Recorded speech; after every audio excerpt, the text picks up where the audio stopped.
Warm welcome to the International Arctic Science Cooperation Seminar, jointly organized by Korea Polar Research Institute and Royal Norwegian Embassy in Seoul and Embassy of Denmark in Seoul and the Innovation Center therein. My name is Hyung-chul Shin, and I'm the Vice President of Korea Polar Research Institute and the ex-officio, the Chief Scientist of the Institute. It is my great pleasure and honor to welcome the Arctic researchers and experts from Korea, Norway, and Denmark, who joined us in person and online to share their research activities and insights with us today under the theme Toward 2050, New Opportunities for Arctic Science Cooperation. Let me remind you, today's seminar will be conducted in accordance with the current COVID-19 measures, and welcoming remarks by dignitaries will also be conveyed in hybrid format. I will have no time wasted and invite Dr. Sung-ho Kang, Corporate President, to the podium for his opening remarks. Dr. Kang, please.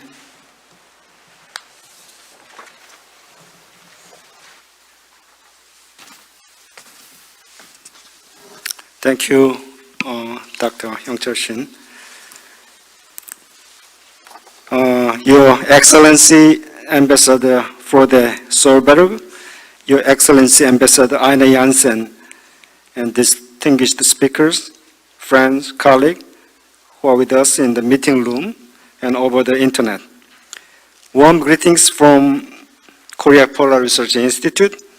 It's my great pleasure to welcome you to this year's International Arctic Science Cooperation Seminar. First, I would like to take this opportunity to express my gratitude to the Royal Norwegian Embassy in Seoul and Embassy of Denmark in Seoul for their joint efforts in preparing this live-streamed seminar with COPRI. I would also like to thank Drs. Webin Pashe and Anton Kolosov and Michael Linden Bjorn, who are willing to share their time and join the seminar in the early, I think they are 7 a.m. in Norway, in the morning from Norway and Denmark. The rapid changes we are witnessing in the Arctic is affecting the livelihood of not only those in the Arctic states, but also those in the non-Arctic states. At the same time, innovation in scientific approaches have provided great potential for better monitoring and understanding the Arctic climate and environment. Again, science cooperation is the key to ensure sustainable and valuable research in the region, which is prerequisite for well-directed common actions to address global climate change and its negative impacts. Korea has recently introduced its 2050 Arctic strategy with contributing to addressing Arctic climate and environmental issues as one of the priorities. Then, what will be some of the challenges before us in the Arctic in 2050? How can we meet these challenges through science cooperation? What opportunities can be explored to ensure a cooperative and sustainable Arctic? This year's International Arctic Science Cooperation Seminar, I believe, will provide an invaluable opportunity to listen to the experience of scientists at the forefront of Arctic research and learn the endeavors being made to address new opportunities for Arctic science cooperation towards 2050, which is the very theme of the seminar this year. Today, we have the privilege to invite our great collaborators from Norway and Denmark as presenters, and our long friend, Dr. Jan Gunnar Winder, who is now representing the Norwegian Center for the Ocean and Arctic and NOFIMA. Let me once again express my sincere gratitude to their time kindly shared with us. I look forward to fruitful discussions with you all day. Thank you very much.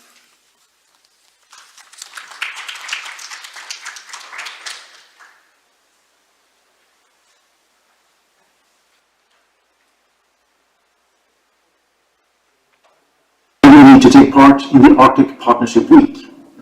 This event is an important platform for cooperation between the Republic of Korea and Norway, and of course, one of the key arenas for discussing sustainable development in the Arctic. I want to start by congratulating the Korean Maritime Institute on yet another important event. And let me also thank our co-hosts, COPRI and the Embassy of Denmark, for hosting this International Arctic Science Cooperation Seminar together with us.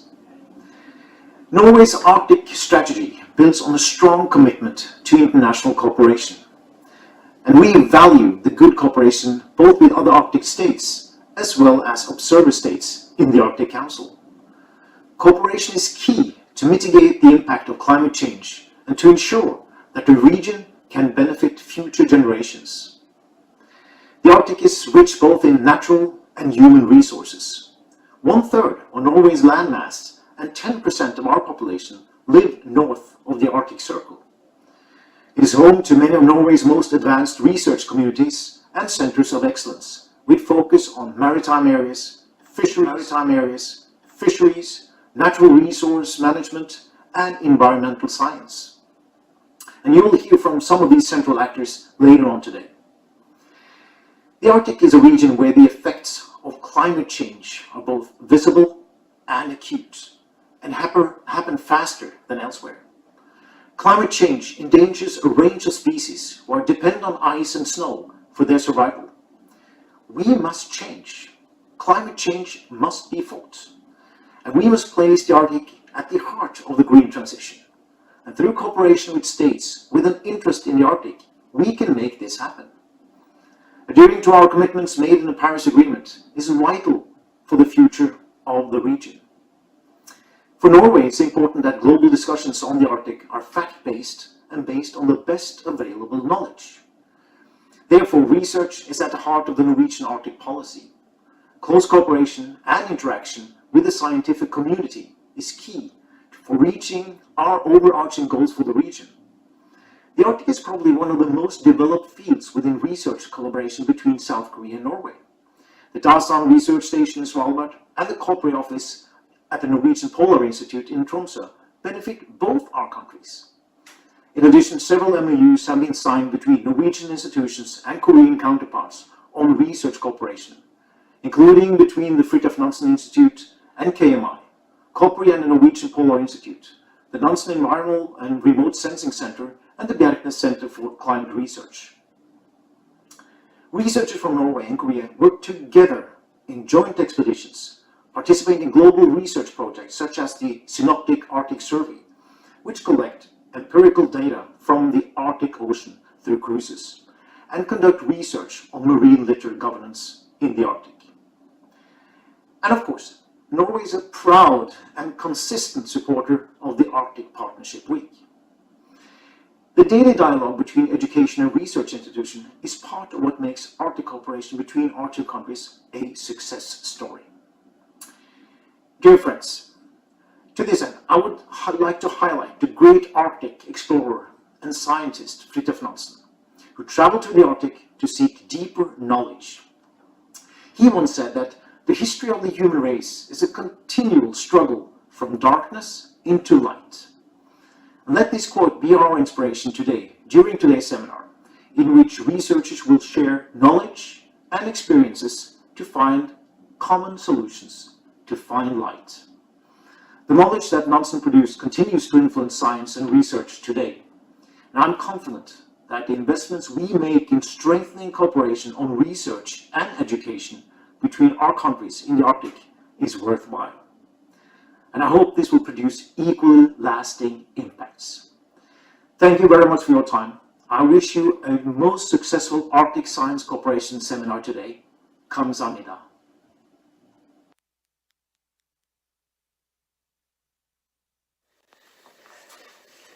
Distinguished guests, researchers and co-hosts, my name is Ejner Jensen and I'm the Danish ambassador to Korea. Let me start by extending my warmest welcome to all of you participating in today's seminar titled International Arctic Science Cooperation. I also would like to share my sincere appreciation for our co-host, Korea Polar Research Institute, are now Norwegian College. Denmark joined the Arctic Partnership Week 3 years ago. It has proven to be a very good platform to share the latest Arctic knowledge with researchers from Korea, Denmark, Norway, as well as other countries. It's an impressive to experience how the dedicated knowledge among these finest researchers on this issue. As you know, the Kingdom of Denmark is centrally located in the Arctic. There are 3 parts of the kingdom: Denmark, Greenland and the Faroe Islands. The Arctic makes up an essential part of common cultural heritage and is home to a part of the kingdom's population. The Arctic has to be managed internationally on the principles of law, ensure a peaceful, secure and collaborative Arctic region. The Kingdom of Denmark is an important actor in the international cooperation that is virtual for the future of the Arctic. Until now, the Kingdom of Denmark has been focused on 4 main agendas. First, a peaceful and secure Arctic. Second, sustainable growth and development. Third, respect for the Arctic fragile climate and environment and nature. And lastly, close cooperation with our international partners, where these are on the main agenda. Denmark aims to cooperate with our global partners in the adherence to the UN Maritime Law Convention. Together we believe we can strengthen maritime security, sovereignty and surveillance. We can increase knowledge-based growth and development, and not least regarding the renewable energy sector. And we can get a better understanding of the impact of climate change on the Arctic regions, which will help us better protect its fragile environment and biodiversity. In the future, the Arctic will only be even more central to us. The Danish Minister for Foreign Affairs has placed the Arctic as one of 3 central priorities for the coming 4 years. The government of Denmark, the Faroe Islands and the Greenland are also working on the new joint strategy for the vision for the Arctic for 21 to 2030. On a bilateral level, I'm happy to announce that today the embassy is not only hosting this seminar, we are also witnessing the MOU signing between the Ministry of Ocean and Fisheries of the Republic of Korea and the Ministry of Higher Education and Science of Denmark on polar science and technology cooperation. With this MOU, our 2 countries are committed to strengthen our collaboration on Arctic and polar science in the years to come. The COVID-19 pandemic has slowed down and reduced scientific activities in the Arctic. Unfortunately, the speed of climate change and its efforts have not. This summer was the warmest month in the recorded history of Greenland. For the first time ever, rain, not snow, was seen on Greenland's highest point. This is triggering cascading impacts on the biodiversity and to our living security. But not all is lost. We can still stop the climate crisis. It is technically within our means. It can be done in an economic, efficient way, and it will benefit the wider environmental agenda and humanity as a whole. There is only one requirement: bold action now, and all of you gathered here, the scientists, are one of the most important actors who can take this bold action. I hope that today will act as a stepping stone in that direction. Thank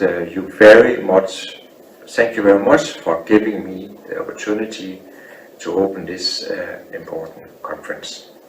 I wish you all a successful session that will hopefully lead to further collaboration between our countries.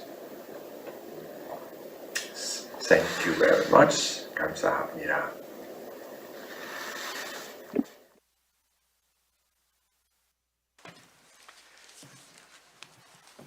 Thank you for those encouraging words from the three dignitaries. So let us get down to the business and have the session started.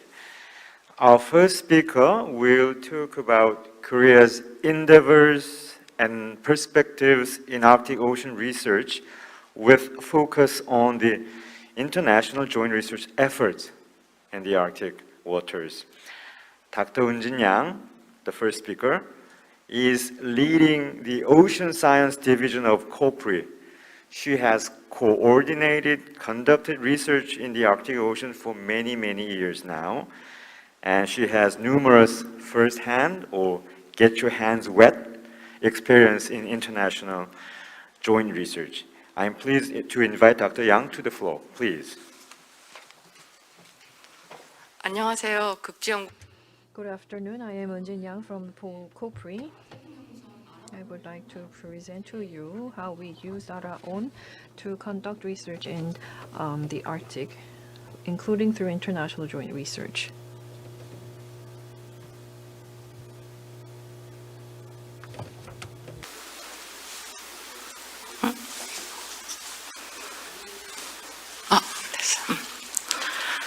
우리가 북극 So the reason why we must focus on the Arctic is because the changes in Arctic and dynamics in the Arctic may be correlated to the life of the humans as a whole.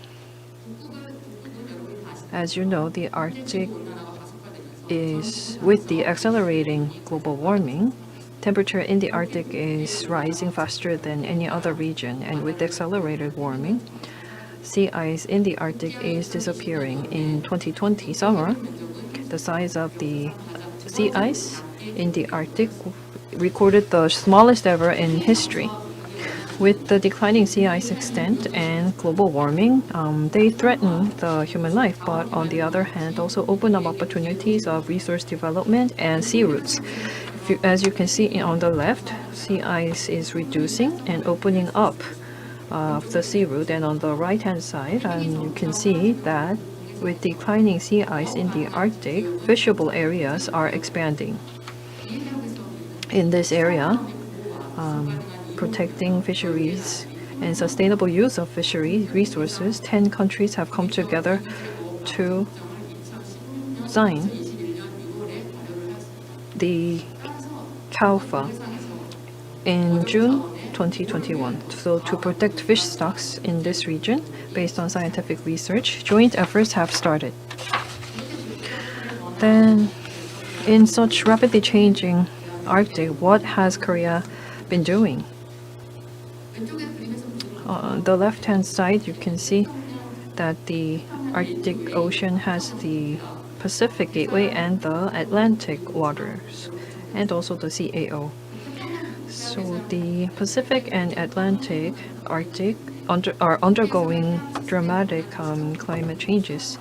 So to track these changes and monitor the changes, research is absolutely important. And if you see on the right, the recently Pacific Arctic, in the Pacific side of the Arctic, warm water continues to flow in, and from Russia and Canada, freshwater discharge has been growing up, which affects sea ice. And this is also linked to the sea routes. So in this area of the Arctic, with declining sea ice, the impact on the ecology, NSR, and also changes in the Arctic environment, their relation to the mid-altitude region climate, how to identify the link and track and analyze the impact are the aims of our mid to long-term monitoring research. Korea's Arctic Ocean expedition has mostly been done through our own from June to September in the Beaufort Sea, Bering Sea, Chukchi, and East Siberian Seas. If you look at the right-hand side, since 2010, Korea has been conducting these research activities. The yellow box indicates the region where only Korea is conducting a mid to long-term monitoring research. Arctic Ocean research with the ongoing climate change looks at the sea ice decline, temperature rise, and freshwater inflow increase, and how it impacts the ice-ocean interaction and water mass circulation. So due to these changes, we also want to look at the changes in the ecosystem of the Arctic. So ultimately, we want to gain a future outlook of Arctic Ocean environment and ecosystem, particularly in terms of fishery resources. For this research, starting this year, we started the K-AWARE or Korea Arctic Warning, Ocean Warning, and Responses of Ecosystem, which will be ongoing for the next 6 years. The K-AWARE project looks at the Pacific side of the Arctic for mid to long-term observation and monitoring by setting up an observation system. And based on the ocean ice interaction, we also look at the impact or changes in the biosphere.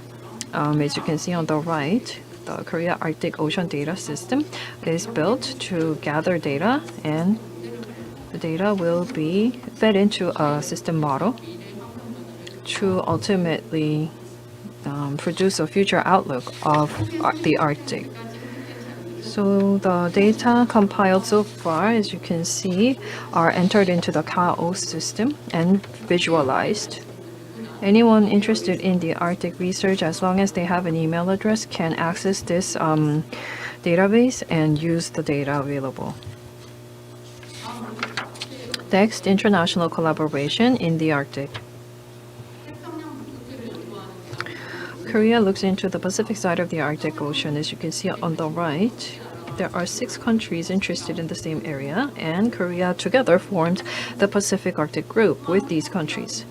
And as an endorsed activity, we have the DBO and PASEO activities ongoing under PAG to look at the ecosystem changes in the Arctic and climate change in the Arctic. And as you can see on the left, we have the Eagle Light project and ONR-led marginal ice zone projects, where we look at the sea ice in the Arctic under international projects. And in the back, we have Synoptic Arctic Survey, which will be presented later by another presenter.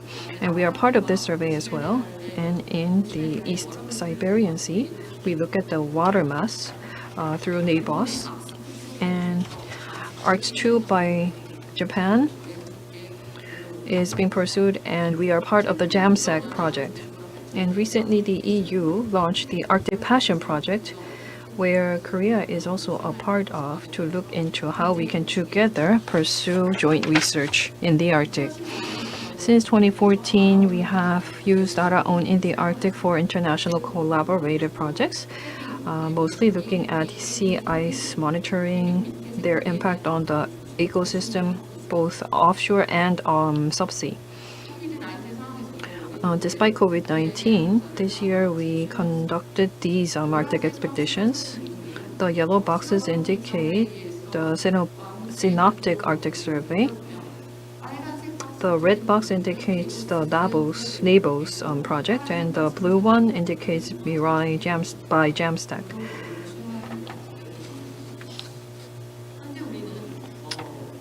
As of now, through virtual meetings, we are discussing ways to share data.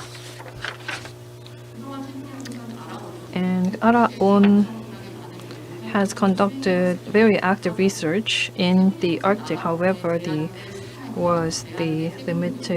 limited ice-breaking capability and the ship time of Araon. So in the Arctic Ocean, in order to resolve common tasks, we had to overcome so many challenges. And to better address these common challenges in the Arctic, we decided to build the next generation IBRV. This vessel for the next 6 years will be built, and by 2027 will start services. This will be about 15,000 tons in weight, and ice-breaking capability of up to 1.5 meters thick at 3 knots of vessel speed will be on the ship, and more than 150 days of research expedition will be possible. Using moon pools or AUV and other high-tech equipment, the vessel will be conducting research, and also a dual fuel system LNG and low sulfur fuel will be used in an eco-friendly manner. So starting in 2027 at the CAO, we will be able to use this vessel you can see in the slide. And this vessel will be built, and also in the sidelines, we also recently adopted the 2050 Korea Arctic strategy, which will look at areas such as response to climate change, protecting the ecosystem in the Arctic, and many other common tasks in the Arctic. And also with Arctic states, we will be expanding the diplomatic horizon of Korea. And the next generation IBRV will also be looking at the climate, fishery resources, pollution, ecosystem technology, transpolar sea route, and blue economy. Based on scientific research, international collaboration will be expanded. And in conducting observation in the Arctic, multilateral participation will be highlighted, and data obtained thusly will be made available for any Korean scientist through an Arctic data dam that will be used to share data. So based on the 2050 Korea Arctic Activity Strategy and through IBRV, Korea will contribute to resolving the common tasks in the Arctic as a leading nation. Thank you very much.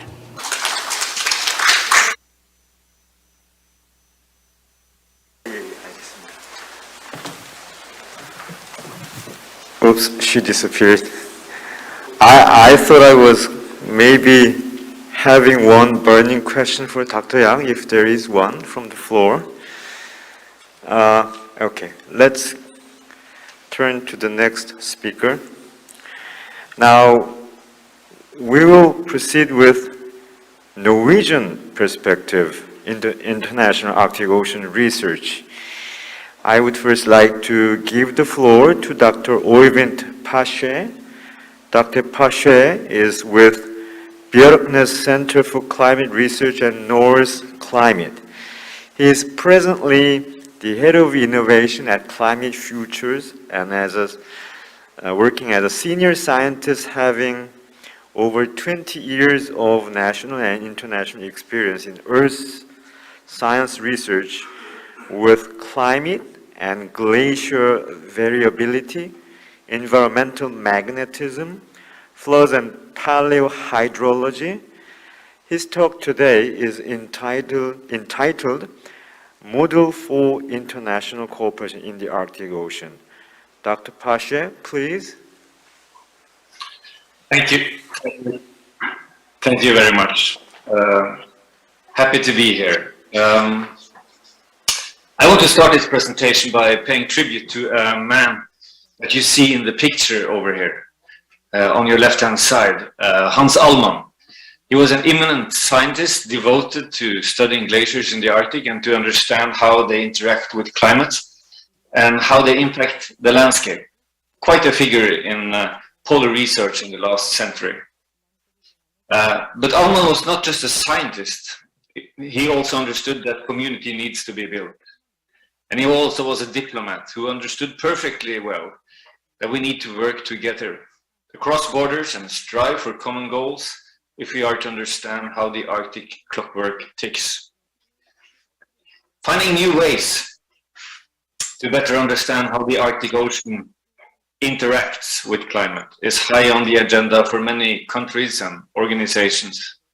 The reasons and motivation for this increasing engagement are many and varied, and surely you know why. I'm not going to do the full list here, but rather say that the scope and the range of the changes we're observing today imply that we also need to find new ways, like Allmann, to work together as a community if we are to obtain a better understanding of the Arctic Ocean, but also provide policy and decision makers with scientific information that can aid them in reaching sound decisions.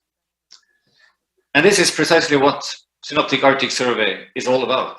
And I'm truly grateful to the organizers and friends in Korea for this wonderful opportunity to present the growing initiative. A brief introduction seems to be in order. Or to put it more bluntly, what is it? SAS is a bottom-up, research-driven initiative, and it's trying to coordinate and collect empirical data from the Arctic Ocean within the scope of 2 years. And not all of the research vessels that we use are icebreaker. This means that, it is the researchers themselves who saw the need for coming together, working together, and trying to find ways to address some of the challenges they have seen within their disciplines. The goal is to generate a comprehensive data set that allow for an improved characterization of the Arctic Ocean. And this occurs within all of the 3 different compartments of the ocean, the physical oceanography, the marine ecosystem, and carbon cycle and acidification. And the reason for this is I do think that we more and more realize that we need to see the totality of change, not just within different disciplines, but everyone together. And thirdly, this will and have already now provided a unique data set, which will allow us to track climate change and its impact as they unfold in the Arctic over the coming years, decades, and centuries. And I do think that this data set, this quite unique data set, will also be a source for collaboration for students working on those data sets and traveling back and forth between countries. Someone from Korea coming to Norway, someone from Norway going to Korea, and so forth, and trying to really understand some of these new data sets. So let's just start off then with this international initiative. I think there are many names that could be on this list. You see the flags of the different countries here and all of the different organizations that support this initiative. It's quite a huge initiative, and it has grown since 2014, when myself and Aro Olsen was in Japan attending an Arctic conference, and we realized that we needed to start working on something that could bring people together in the Arctic. And we talked to people, and we had the first international Synoptic Arctic workshop in Washington, D.C. At the Norwegian Embassy in 2015. And from there on, there's been a number of meetings. And in 2018, we launched the Science and Implementation Plan, which can be downloaded from our webpage. We established a scientific steering committee. And now, since 2020 and until today, these are the years of the Synoptic Arctic Survey. So one of the overarching questions is how this system is transforming. And as we talked earlier, we've separated it into these 3 main compartments. And at the heart of these compartments are training, education, outreach. And within each of these 3 compartments, we have designated research questions. I'm not going to read all of you, but perhaps just want to give you a flavor. So research question 3, for instance, for physical oceanography is what are the changes in water masses, in water mass sources, sinks, and transformations. And then, if we move on into the marine ecosystems, we can ask questions like how does carbon flow vary across regional ecosystems of the Arctic? And what you notice now is that we both see the green and the blue color. So some of these questions, like number 6, overlaps with at least 2 of the disciplines. And then finally, carbon cycle and acidification. We have questions like what are the input and fate of terrestrial and subsea carbon to the Arctic Ocean?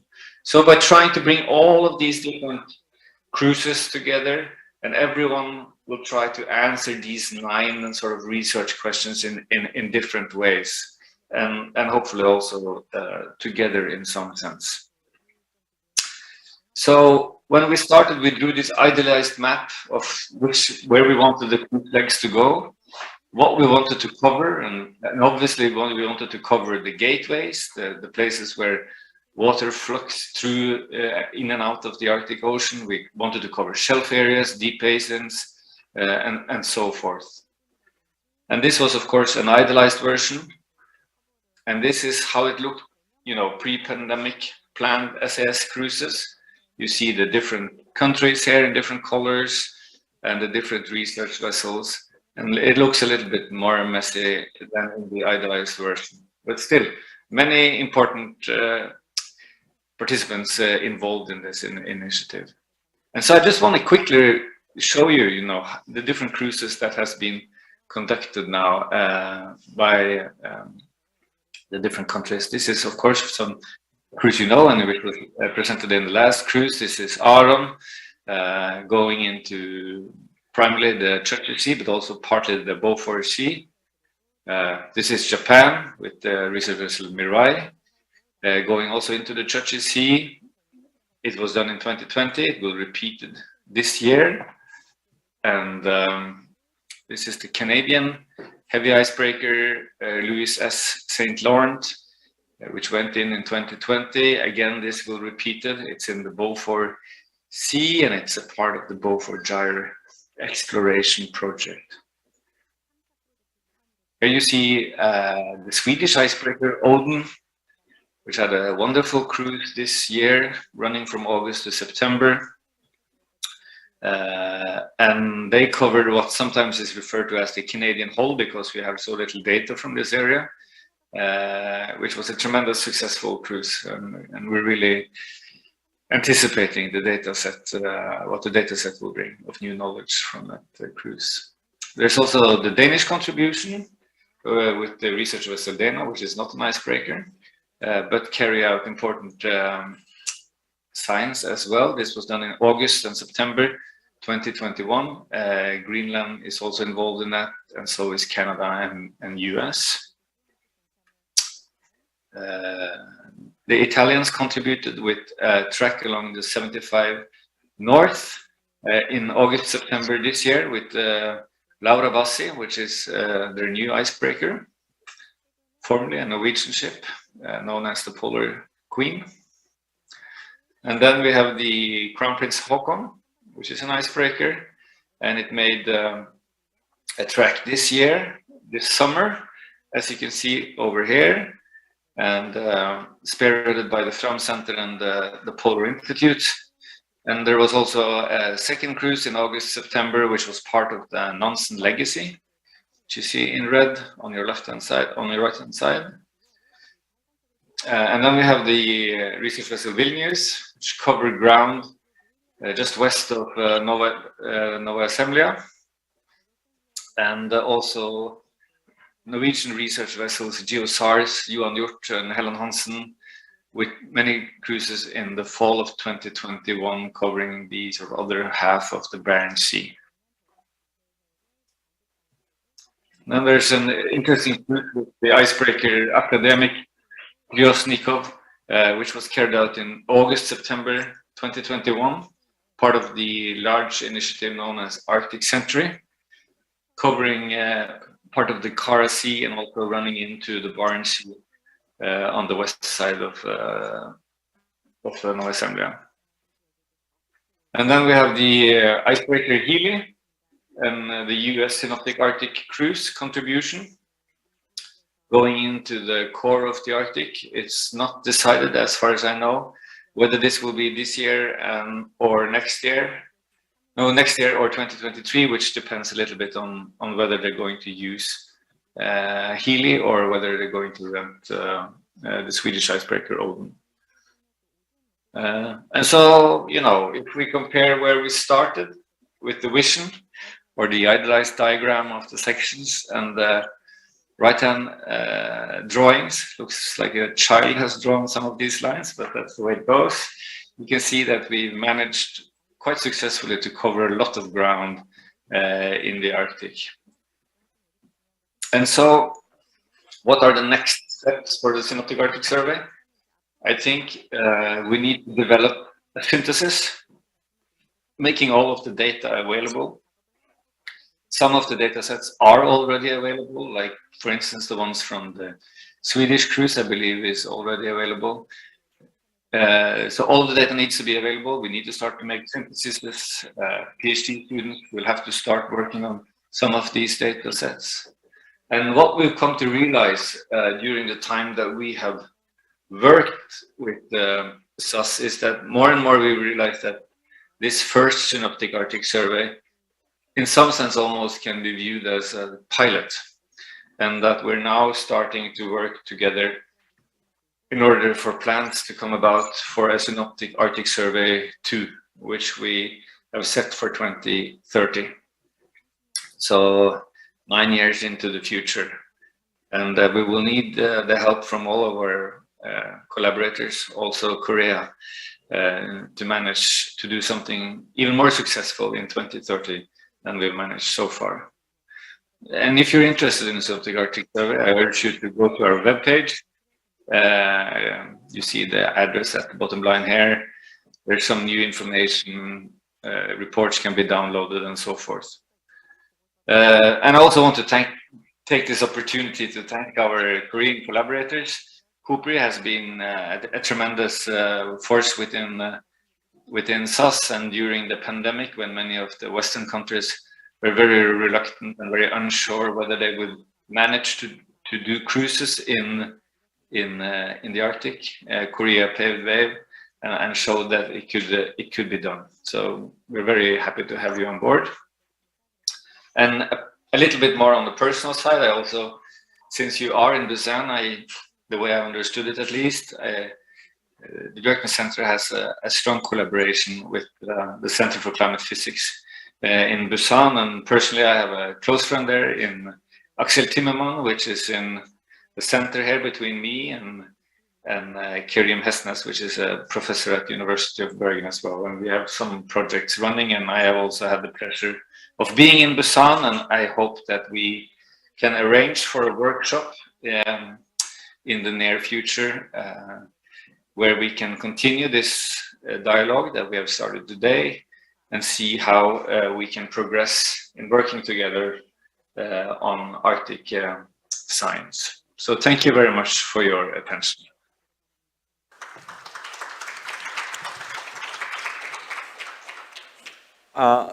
Oyvind will not go away. He will stay put. Okay, so because we have a little bit of time, if there is a question from the floor to Oyvind, perhaps he can entertain one or two. Any question from the floor?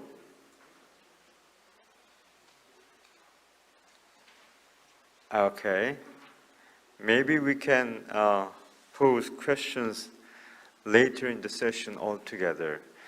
But the idea of having all those ships you can get into the Arctic Ocean within a reasonably short time and have produced a comprehensive data set sounds very exciting. And being able to repeat it every 10 years is even more intriguing. I'm sure that Korea will be in much better position in 2030. But now I need to say sea ice is a very important element. Now, our next speaker is Anton Korosov, a senior researcher at the Nansen Environmental and Remote Sensing Center, located in Bergen, Norway. Actually, Oyvind is from Bergen too. So, Dr. Korosov has received a PhD in oceanography, and his current research interests include ocean remote sensing, a simulation of satellite observation into sea ice models, and the development of satellite data management system. Dr. Korosov, the floor is yours. Please. Good morning, everyone. I'm pleased to be on this workshop. Thank you very much for inviting.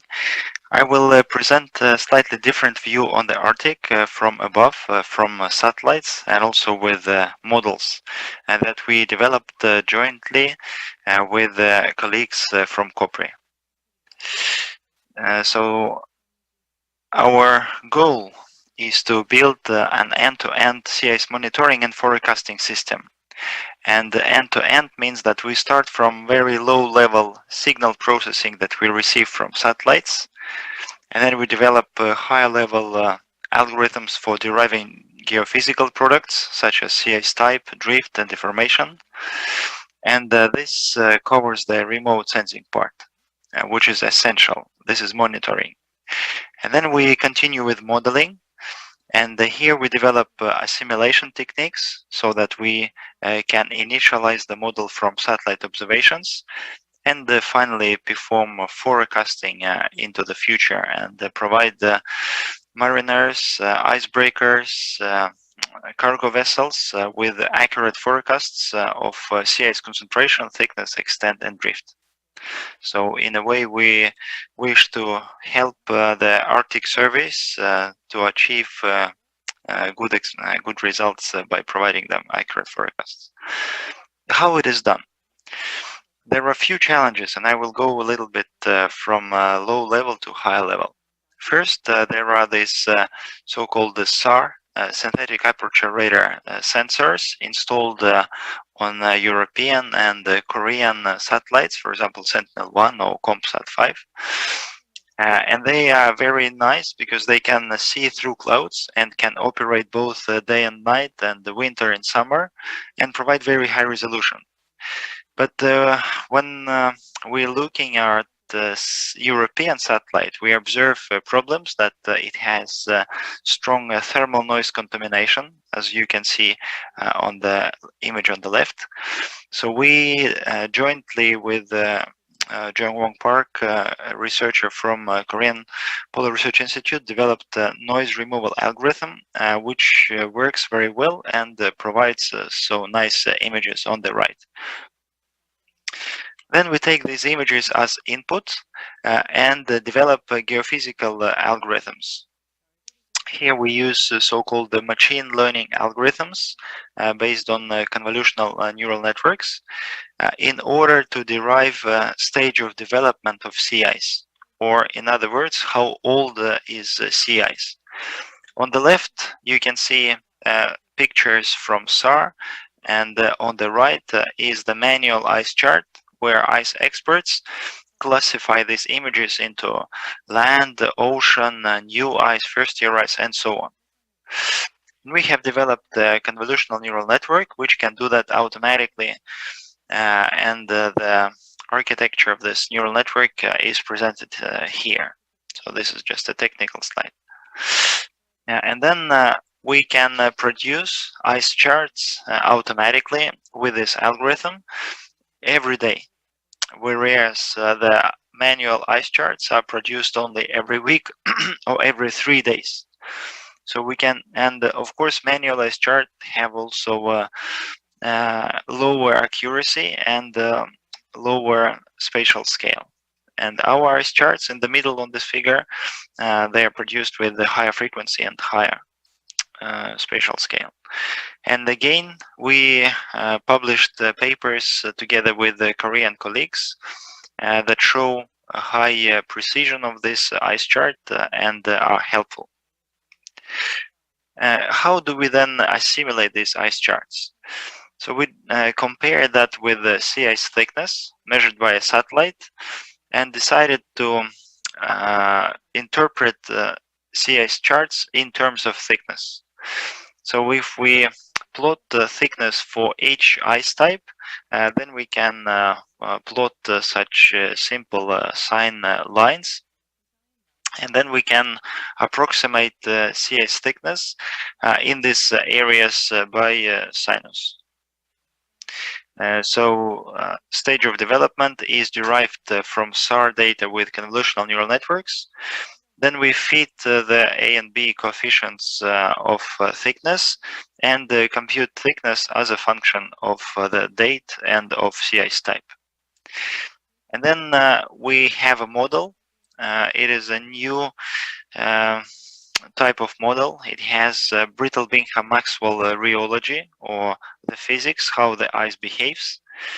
Unlike typical models, it is running on triangular Lagrangian mesh with relatively medium resolution, I would say, 10 kilometers only. But as you can see on the video, even this resolution is able to resolve very small openings, cracks in the sea ice. And here is an example of forecast of sea ice with assimilation of sea ice thickness and the sea ice concentration.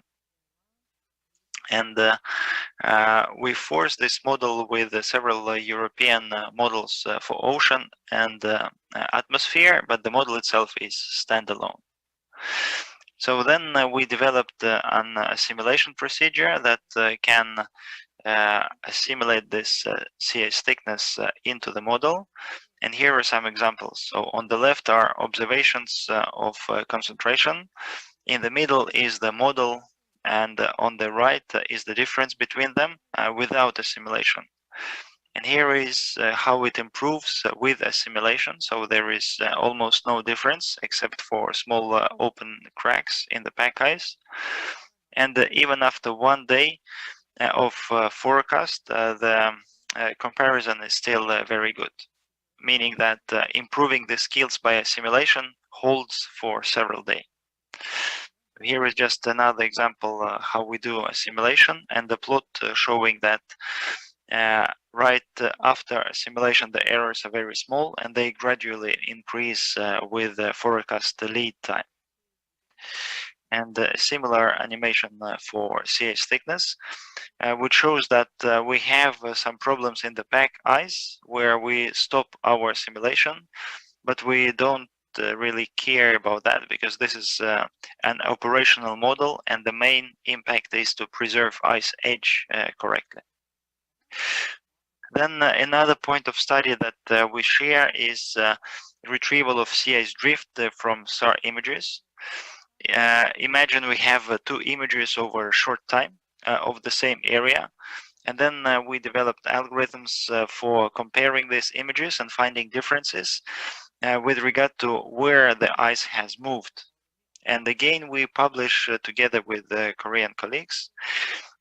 We then can derive this ice drift and convert this ice drift into ice deformation. And this ice deformation is very localized along the cracks in the ice. And as you can see on the animation, these cracks are very dynamic. They appear and disappear and then reappear, which is very important. Because then we developed a new type of assimilation technique. So here is again a simulation of NextSim, but now instead of concentration or thickness, it shows deformation features. Exactly what we can observe from SAR ice drift. And you could see that these deformation features are very realistic already, but the exact position is not the same. So what we do is we take observations of deformation from SAR, from satellites, and assimilate into NextSim. And here are just some examples of simulation after simulation and some comparison of the metrics, maximum cross correlation of that. And that helps to put these cracks in the correct place and predict them in future more precisely. So to summarize, I would also like to thank COPRI. We have long-lasting collaboration with this institute, which proved to be very successful in my opinion. Papers are published in high-ranked journals. We co-author code which is shared on GitHub. And this sea ice monitoring component is jointly developed, and it is the basis for the forecasting component.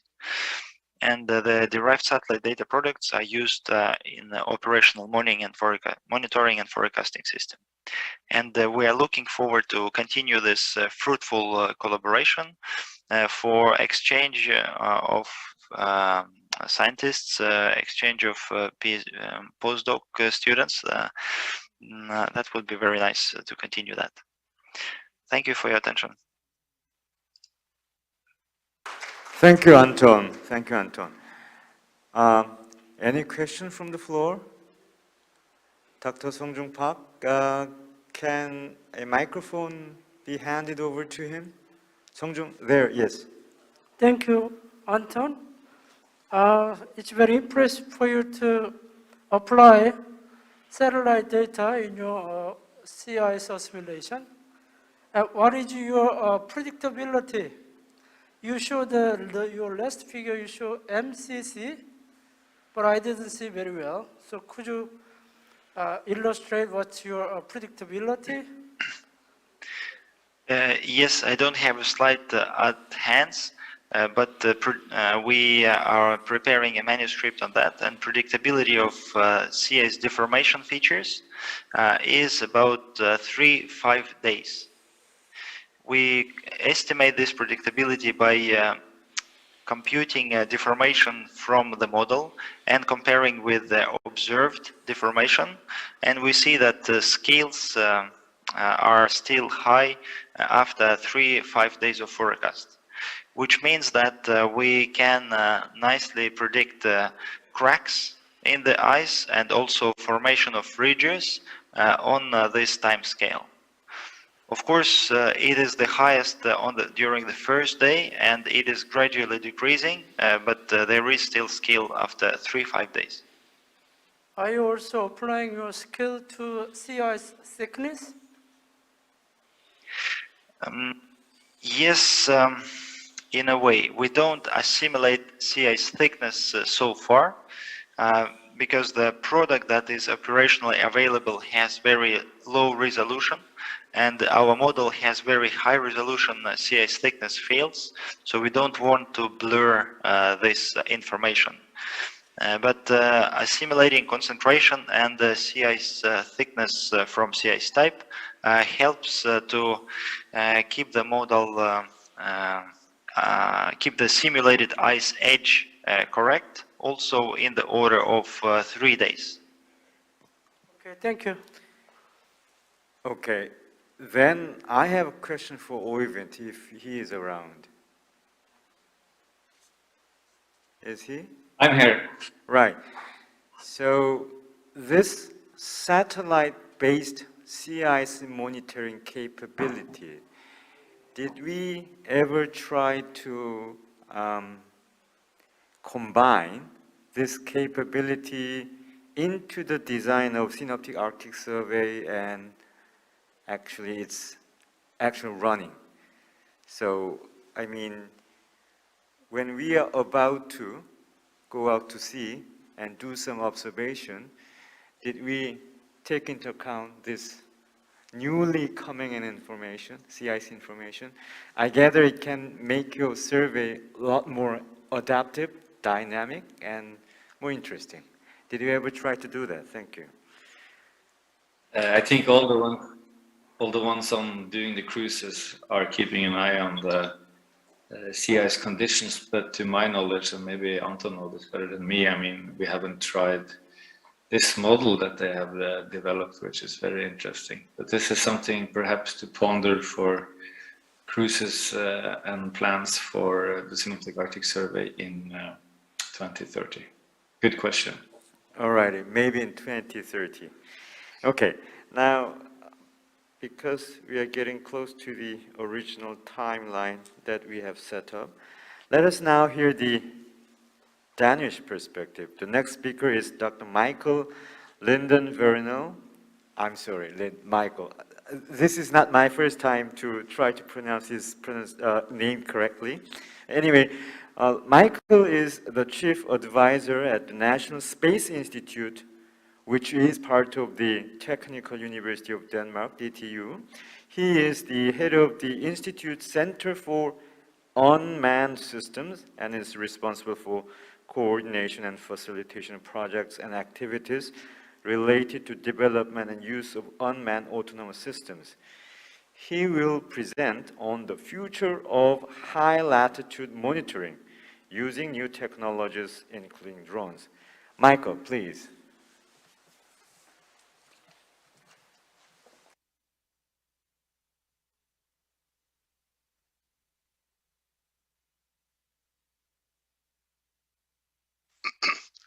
Yeah, thank you very much. Good afternoon, everybody in Busan, and good morning to my colleagues in Norway. First of all, let me say that I'm really sad that I'm not able to be there in person at Busan. That was the original plan, but due to various challenges, including COVID-19, that was unfortunately not possible. So we have to do it virtually. What I'm going to do is to give you a rundown of current activities, collaboration between Korea and Denmark involving both COPRI, but also the Korea Aerospace Research Institute in Daejeon. And before I do that, I would like to just to give you a perspective on who we are, the National Space Institute, and also to maybe highlight some possibilities for collaboration in other fields than the ones that we are talking about here, where we specifically talk about discussing the effects of climate change as observed in the Arctic. I think it's very important, and the reason why space research is important, we've already seen examples of the use of satellite data, that we are addressing a global phenomenon, but we are looking at specific regions of our planet where we see the effects of climate change to a higher degree than in other places. Specifically, the Arctic is, as it's been stated several times this afternoon / morning, and that's why it's very interesting.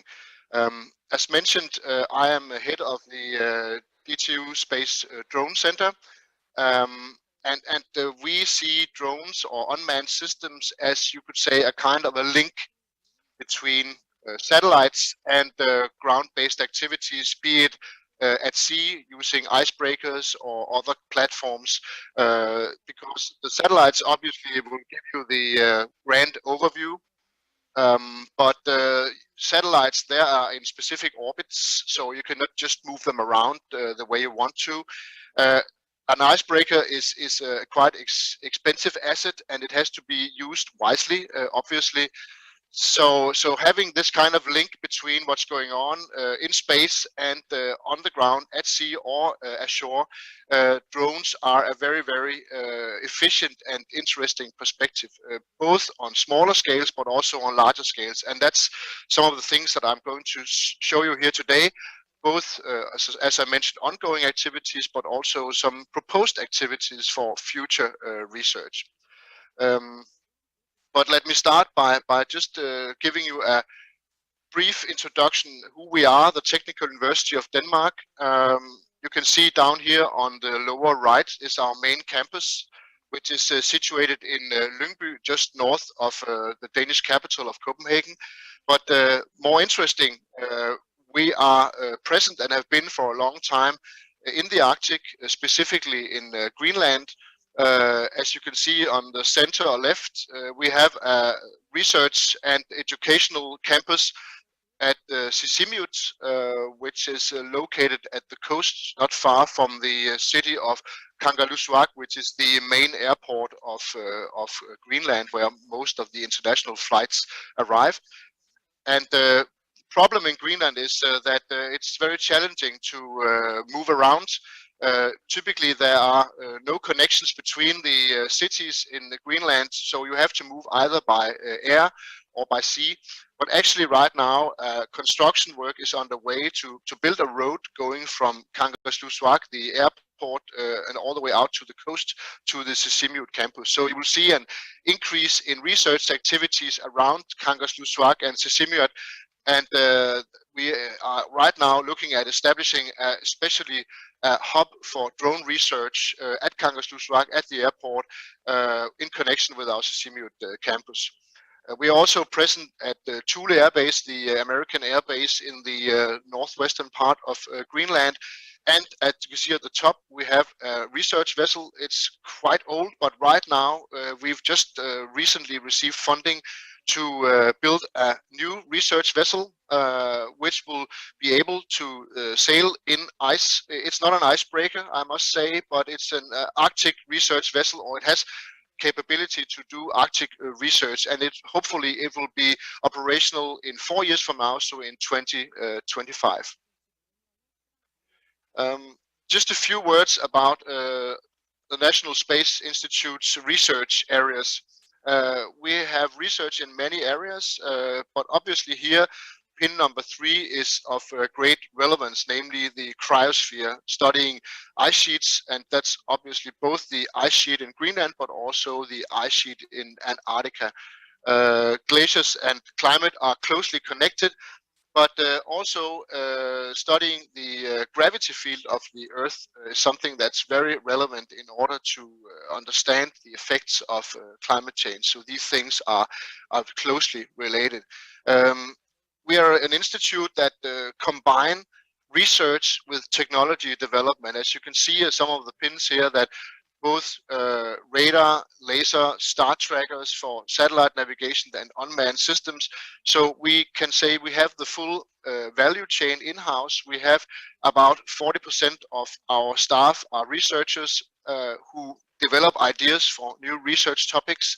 And then we have 60% who are engineers and technicians who are able to then facilitate the construction, design and construction of instrumentation that can then be used on either space-based platforms, satellites, or airborne platforms like manned aircraft or drones, or seagoing or underwater systems. So being able to get the ideas for doing research, obviously in collaboration with partners, building the instrumentation, testing it, acquiring the data, and then going full circle back with the results and starting all over again with new research is something that we do in-house.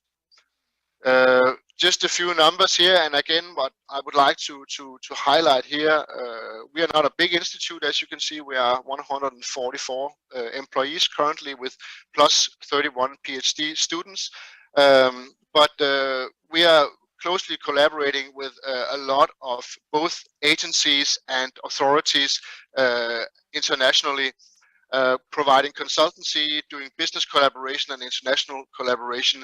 And here I must say that the collaboration with the Korean partners that has emerged over the past years is something that we very highly appreciate. And actually, not just for our institute, for our department, but for DTU as a whole, we have a strategic partnership with other entities like KAIST in Daejeon, and are actively seeking collaboration with Korean partners. So we highly appreciate that we've been able to establish this research collaboration with the Korean partners.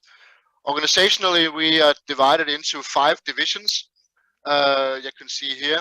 And then we have a number of interdisciplinary centers. The drone center that I'm leading, a center for defense and security. And then right now, I am looking into establishing a center for space safety, and I'll get back to that in a little while.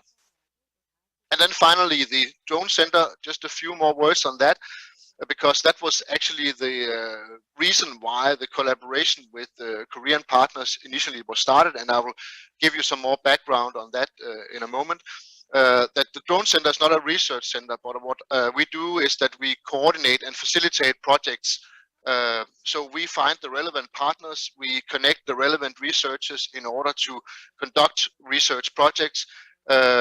We focus on all domains, so we are, even though we call it a drone center, for us drones is not necessarily just something that flies, but we're also looking at land and sea and subsurface capabilities. So we go in all domains. We have in the recent years developed advanced testing facilities both at our campus and also in other places in Denmark, where we are able to test unmanned systems in all domain, land, air, sea, subsurface, both under controlled conditions, but also in realistic conditions, both urban and rural. And then obviously going also into the Arctic with all the challenges that this poses is something that is of high value for both technology development and research.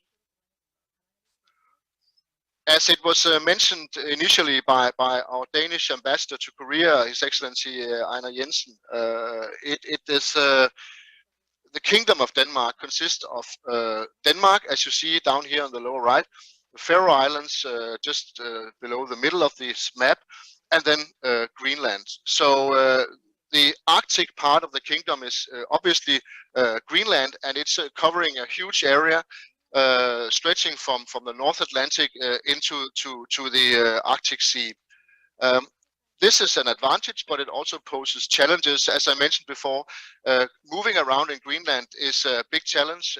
Everybody who's been involved in Arctic research knows that logistics is a huge challenge and something that really can tie down resources and makes planning of activities very, very challenging. So having partnerships with research institutions which may be versed in working in other places in the world with institutions like ours who have more than 100 years of experience working in the Arctic is very beneficial, because all these challenges that you face when you're working with Arctic research needs some sound experience. Let me just briefly introduce you some of the infrastructure that we are maintaining in the Arctic. D2 Space, we build and maintain a network of ground magnetometers. You can see here the red dots marked on the map are our magnetometers. So they're ground-based magnetometers that provide real-time data of the changes in the Earth magnetic field. And especially you can see here on the west coast of Greenland that these magnetometer stations, that they lie along a longitude line of geomagnetic, or the same line of geomagnetic longitude. So all the changes that you measure are then only an effect of geomagnetic latitude. We are filling the gap between North America and Europe, which makes our magnetometers very, very useful to monitor the effects of changes in the Earth magnetic field, especially due to the effects of space weather. This is combined with space-based measurements, since we are the scientific lead of the European Space Agency mission Swarm, which since 2013 has been making detailed observations of the Earth's magnetic field. Here you can see example our magnetometer measurements, and you can see here typical variations that are caused by effects of space weather. And as you know, this obviously gives rise to beautiful polar lights. This picture was taken by me in September during a field campaign in Greenland, but it also has a lot of other effects that can be more adverse to our modern society. And as I mentioned before, what we are doing right now is to establish a center within our institute working on space safety, where we are working these 4 threat areas where the sun and space weather is one thing. We are also looking at threats from both natural and man-made objects, being asteroids and comets that might impact Earth, and the effects of the increasing number of space objects, including space debris and also particle radiation. Right now we are running several projects where we improve our ability to predict the effects of space weather on, for example, positioning, navigation and timing in the Arctic region, both for relevance for civilian but also for military use. And just this year I received funding to establish a telescope in Greenland that will be used to identify and track both natural and man-made space objects, meaning asteroid comets and satellites and space debris. Besides the magnetometers, we also have a chain of GNSS stations, reference stations, but also a number of stations that are just continuously measuring the position at a very high accuracy. These data from these stations provide very much information about the mass loss of Greenland, where the ice is melting. We have more than 50 GNSS stations placed all around Greenland along the coast, and these measurements provide high precision measurements that allow us to estimate how much ice is melting. What you can see here are some of these stations. On the lower right, lower left, you see the station at Thule Air Base and other stations in Greenland. As it was already mentioned, satellites provide very useful information, especially for change detection. This is an illustration of the European Sentinel satellite, Copernicus satellite, Sentinel-1 Alpha, Bravo. These are synthetic aperture radar satellites. We also use data from altimeter missions such as the European Space Agency Cryosat-2 satellite. And these data, they obviously allow us to make detailed observations of the ice sheet elevation, but more importantly, they allow us to make the detailed measurements of changes in the ice sheet. The ice sheet is about 3 kilometers at the top of the ice sheet, but and here you can see the height changes, and more interestingly, the ice velocities that are derived from such data. The thing about satellites, as I mentioned before, that they will give you the broad picture, but as it said, that the devil is in the detail. So having a more detailed and closer look at the changes that you see, especially at the glaciers, where most of the mass loss from the ice sheet is happening, is of vital importance. And this is exactly where the use of unmanned systems is very, very relevant, because these studies are very difficult to do in other ways. You can do them, of course, by manned aircraft, but it is bothersome. So doing detailed studies of glaciers, the change in elevation, and also the change in fine structure, how exactly, I mean, are the glaciers changing, has been something that we've been working on for a number of years. Here you can see some initial data that were acquired some years ago. And here you can see some test flights conducted at Kangerlussuaq in the fall of 2017, where we studied the Russell Glacier. And the work that's conducted here you can see the drone that was used flying over the Russell Glacier at Kangerlussuaq was actually the reason why the collaboration with the Korean partners was initiated. In 2018, I was invited to give a presentation at the Korea Drone Show in Busan about how we use drones for Arctic research. And as part of that trip to Korea, we were invited to visit the Korea Aerospace Research Institute to discuss possible areas of collaboration. And here it was quickly identified that Arctic research using some of the platforms, some of the systems developed by CARI could be interesting. That was followed up by a workshop at DTU in August 2018, where we actually consolidated this concept and agreed to sign a memorandum of understanding, which was done in October of that year. In April 19, COPRI was then included into the collaboration, because obviously CARI, they're providing the technology in order to facilitate the research, whereas COPRI researchers are the main users of these data to adjust the models for climate change, studying the glaciers.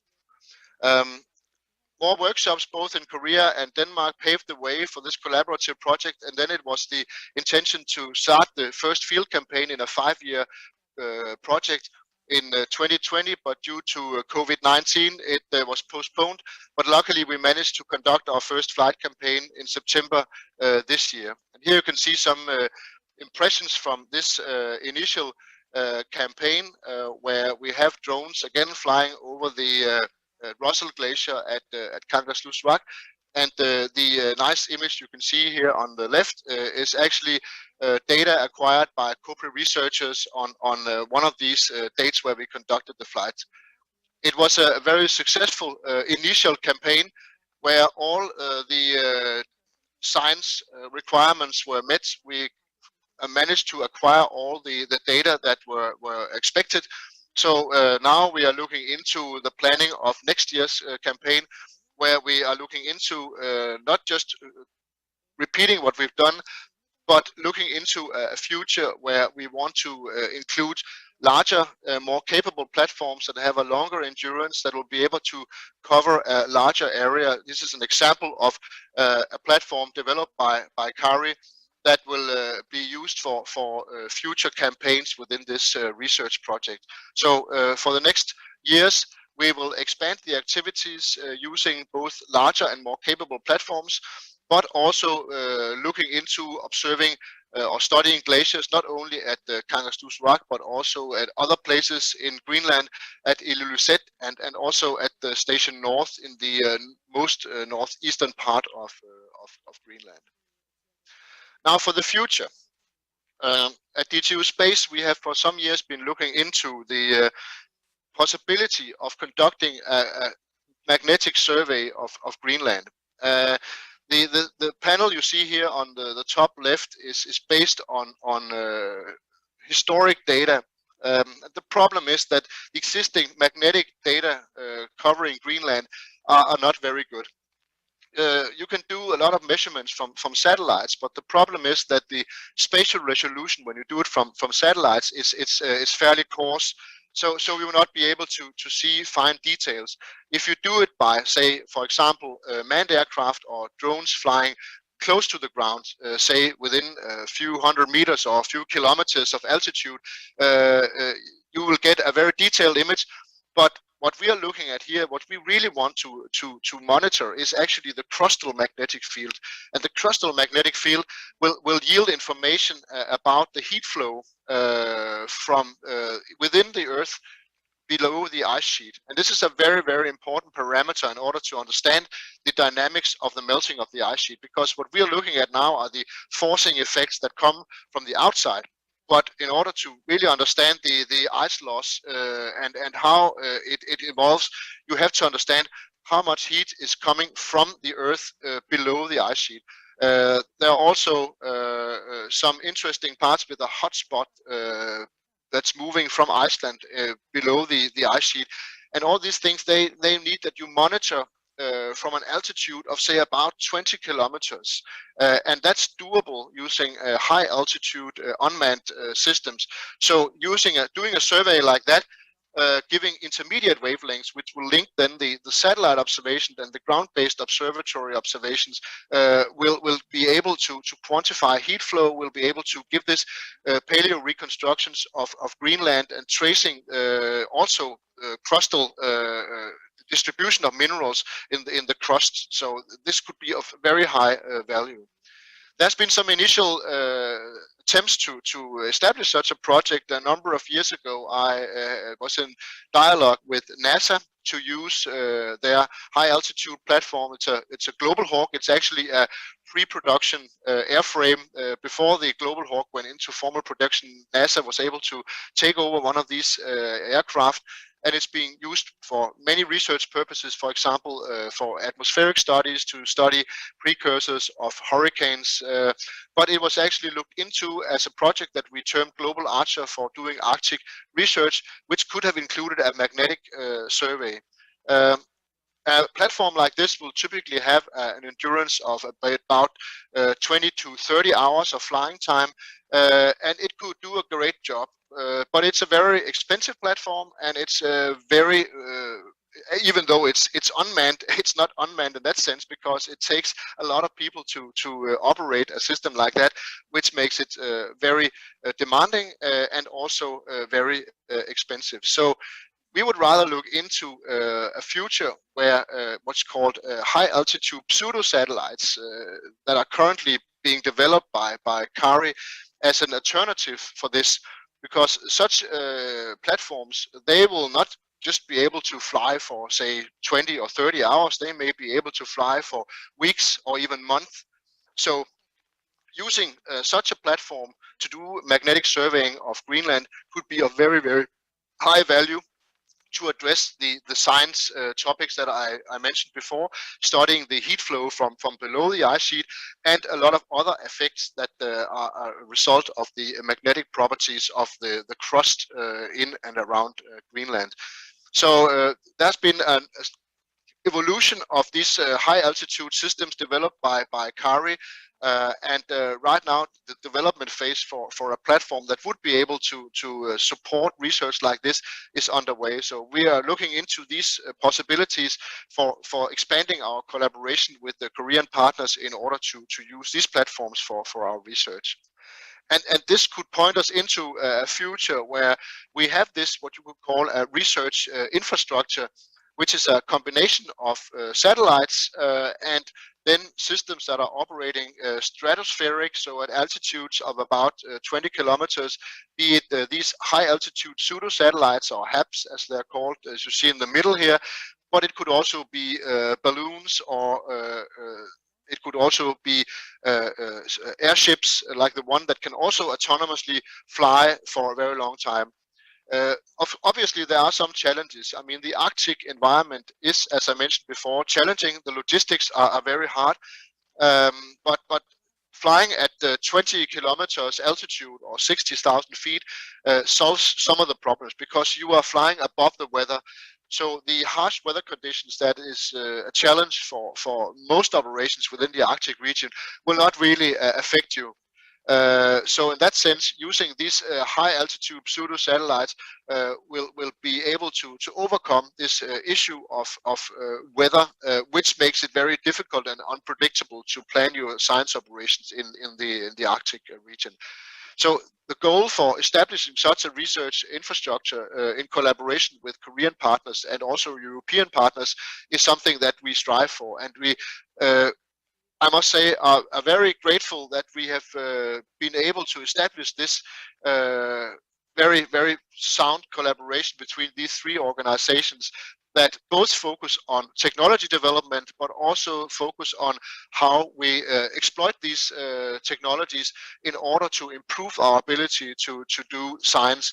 And an aspect that was also mentioned by our Danish ambassador to Korea, His Excellency Einar Jensen, was the surveillance part of it. Because when you look at this, you're gathering scientific data, but when you have platforms which have surveillance capability, they will then obviously also be able to provide data that can be used for security purposes. And most of the security aspects within the Arctic are not military aspects. They are actually more of safety perspectives, search and rescue. The increased traffic, especially from cruise ships and other things, increase the risks of accidents that could have catastrophic outcome if we are not having an effective surveillance infrastructure that will allow you to support search and rescue operations in the challenging Arctic environment.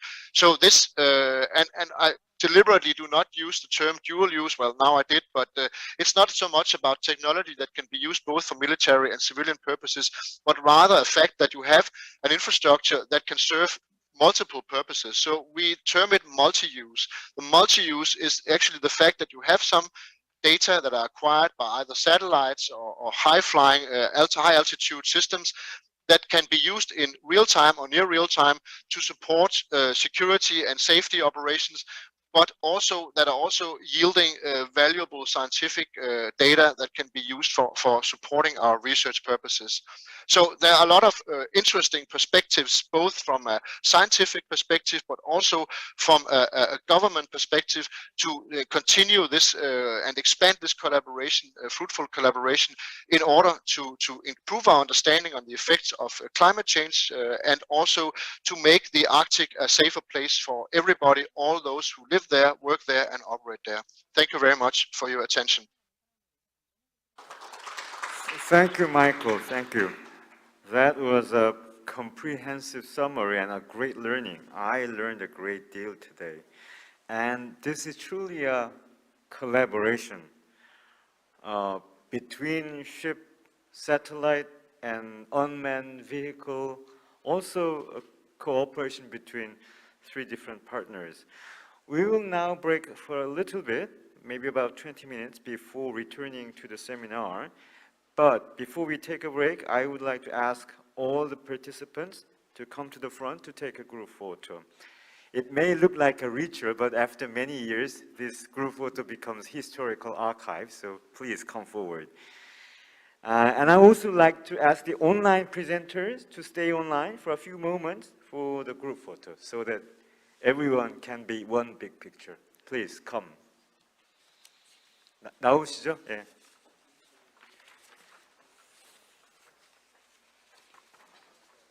남는 건 사진밖에 없습니다.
Thank you.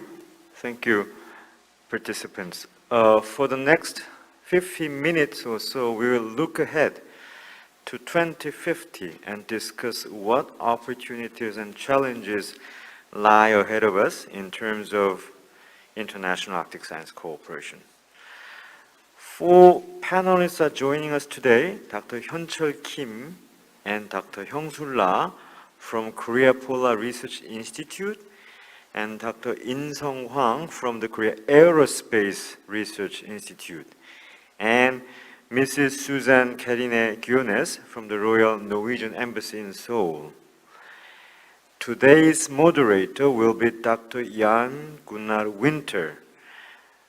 Jan Gunnar is a former director of Norwegian Polar Institute and longtime friend of COPRI, and he was actually there as the director when we opened the cooperation office in Tromsø. Jan Gunnar, Dr. Winter, the floor is all yours for the next an hour or so. Thank you. I can't be with you, but I'm very glad that I can meet you nevertheless, even though it's digital. We will now discuss scientific collaboration and we will look ahead. And we have four excellent panelists. And the way I wanted to kick us off was that each one of them, so we can get a little bit acquainted to the panelists, will briefly tell who they are and also what experience they have on international collaboration. So I will call upon Dr. Huin Cheol Kim from COPRI first, and a couple of minutes, and then go on the rest of the list.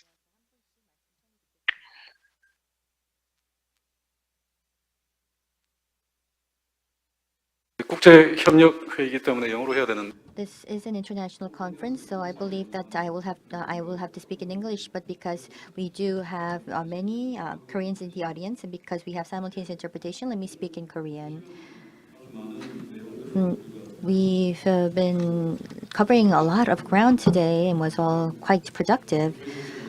And as the moderator has mentioned, I would like to briefly introduce myself.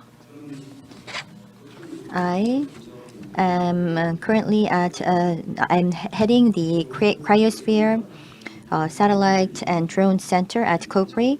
I am particularly involved in Arctic observation by utilizing these various communications drones systems. And there were many areas that we've conducted joint research with Norway and Denmark, and I would like to also share with you what we can do in the future in terms of Arctic cooperation. Of course, there are many things that we can do, but if you think of the Arctic region, it's not an area that can be studied or researched by a single country. That's why international cooperation is key. And all of this international cooperation is not something that's driven top-down from the government. It starts off with the researchers or scientists with their goals and objectives, and you can see that research should take place in a bottom-up process. And I believe that all of the presentations today started out in such way. That's how it was conceptualized. And if I may share with you some of my experience in international cooperation, the Mosaic program for one. I was the only sole representative of Korea for the Mosaic program, and I've actually involved and contributed in remote observations and remote exploration. And Interos is another project where the PI is Norway, funded by EU, and in this Interos program, I was the Korean representative. And from 2019, we've been based on the efforts of Korea and institutions. We've been conducting research on Greenland based on the Korea-Denmark partnership, and with the Norway as well as Japan, we've been conducting various research activities. So in the process, my feeling was that we It wasn't about a grand purpose of things or a grand scheme of things that brought us together. We've been engaging in our own research, we've been sharing that information, and we've started to talk about what kind of collaboration can be possible. So we found out that we were like-minded people, and we took a couple of years to bring together these projects and to ultimately have this international cooperation network in place amongst these many institutions. And I believe that we've shared our own research findings, but I think that COPRI and the government are taking into full account these activities of the researchers, and I do know that they want to support our endeavors, and that's why we have this event in place today.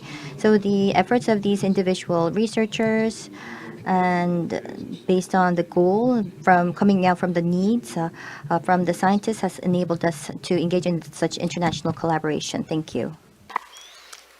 Thank you so much, Dr. Kim. Then I will turn to Dr. Sulla, also from COPRI. Please, the floor is yours. 네, 안녕하십니까. Good day. I am Nae Hang-sul of COPRI. I'm not sure if you have heard of the subsea 그리고 이제 해양 포유류와 같은 acoustic system to look at the distribution and habitat changes of the fish. And ever since Araon was built in 2009, we went both to North and South Poles, and I have been actively participating in these research. And by saying that we use a subsea acoustic system, that might sound quite unfamiliar to you, but in short, it means that underwater, in the sea, all the sound that comes out is manually heard or artificially created with observation equipment to see the abundance of the species living in the ocean and look at the impact of distribution to the environment. So regarding international cooperation, I don't have experience of being a lead in any project, but I have been involved in many different projects, and as a researcher, to speak to my fellow researchers, I think that international cooperation may have different concepts. It could be country to country or institute to institute and project to project. In my case, I want to speak about researcher to researcher cooperation projects that I've been involved in, notably for ocean acoustic equipment are used for multiple purposes. They can be attached to vessels and unmanned equipment. But in our case,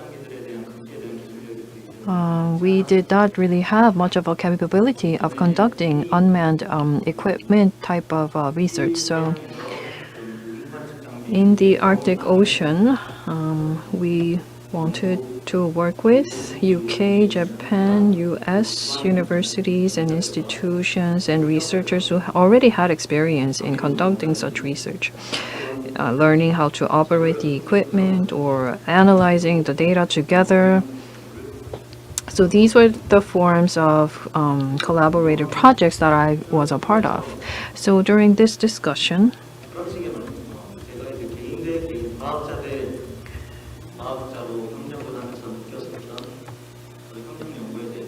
about the cooperation that I experienced as a researcher to researcher collaboration, I think I can share my views. Thank you. Thank you so much. Then we turn to the third panelist, which is Dr. In-Sung Wang from the Korean Aerospace Research Institute. Please. 예, 안녕하세요. Hello everyone, I am Hwang In-sung from Korea Aerospace Research Institute, or KARI. So as you can see from the name of my organization, I am a researcher, an engineer researching aerospace. And I'm pretty sure that I'm the only layperson in terms of Arctic studies. In aerospace, I'm particularly focused on drone research. As you know, drones are, you're probably used to the small scale systems. However, there are also hundreds of kilogram large scale drones, and that was mentioned by DTU. There are also many drones that fly high altitudes and ultra high altitudes, and there are sensors that will enable that, and the systems that will monitor the drones. So this is also my area of research. If you think about the drone system, it can actually help you generate an output based on specific goals and objectives. And I think that the researchers, when you do engage in Arctic studies, if you do have a certain demand, if you need a certain endurance, a certain circumstance or context, so based on the requirements, we develop, engineer such drones and have that fly over the areas that you want to cover. So with regard to Arctic studies, I had actually one experience in international collaboration in Arctic studies in 2017 with DTU Space and with our co-host COPRI. There was a joint research project with Korea and Denmark, so I was involved in that project. And from 2017 to 2019, we put together a research project. And in 2021 September, due to COVID-19, there was a delay. However, we went to Kangerlussuaq of Greenland to take part in Arctic research for the first time. So as a drone engineer, I am here, and of course I just had one instance of international cooperation of Arctic studies, but I would like to share with you my experience in that instance. Thank you. Thank you, Dr. Wang. And then, last but not least, we will have a perspective from an embassy. So Susanne Karine Jønnes from the Norwegian Embassy in Seoul, please. Thank you very much. First of all, I want to say that I'm very pleased to be here. This is the second time that I take part in the Arctic Partnership Week. And I have to say that I'm really positively surprised about how much research cooperation is going on between the Republic of Korea and Norway. It's not only the topics that we have heard about today, climate change, ice thickness, and so on, but also marine littering governance and governance in the Arctic in general. And I think it's very clear that for Norway, the Republic of Korea is a key player when it comes to increasing the knowledge of the Arctic. And I'm a diplomat, not a researcher, but I want to bring up one example of international research collaboration that is very important to Norway. And that is from my previous role when I was working in the Ministry of Fisheries and took part in the joint Norwegian-Russian Fisheries Commission, which takes place every year to manage the joint fish stocks in the Barents Sea. And in this commission, researchers are part of the delegation every year, and I would say they play a key part not only in, of course, assessing the different alternatives that are on the tables and giving advice to the negotiators, but also because they every year go on joint research cruises together, and through that they build up special bonds and trust together, which I think plays a key role in why those fisheries negotiations have been so successful, and also the reason why we can say that we have the best managed cod stocks in the world in the Barents Sea. So I think that's just an example that it really illustrates how important research cooperation is. Thank you, Susanne. And the word trust that you mentioned is really key, I believe strongly. So now we will look into the future, but I thought it could be smart to just use a few minutes looking back in order to identify good or bad experience, lessons learned that you have had, because that can be very useful when we are identifying our goals for the future. Now, the really tricky part with this is that I wanted us to have a dialogue, so I would like you to take the floor without me pointing every time. So if you are able to make it smooth, short interventions, and also seamlessly over to the next one, that would be perfect. If not, I will have to point. So, are anyone that would like to share with us some lessons learned? And as I said, good or bad, bad is also very important, that you had from your experience when it comes to scientific cooperation. The floor is open. Please go ahead.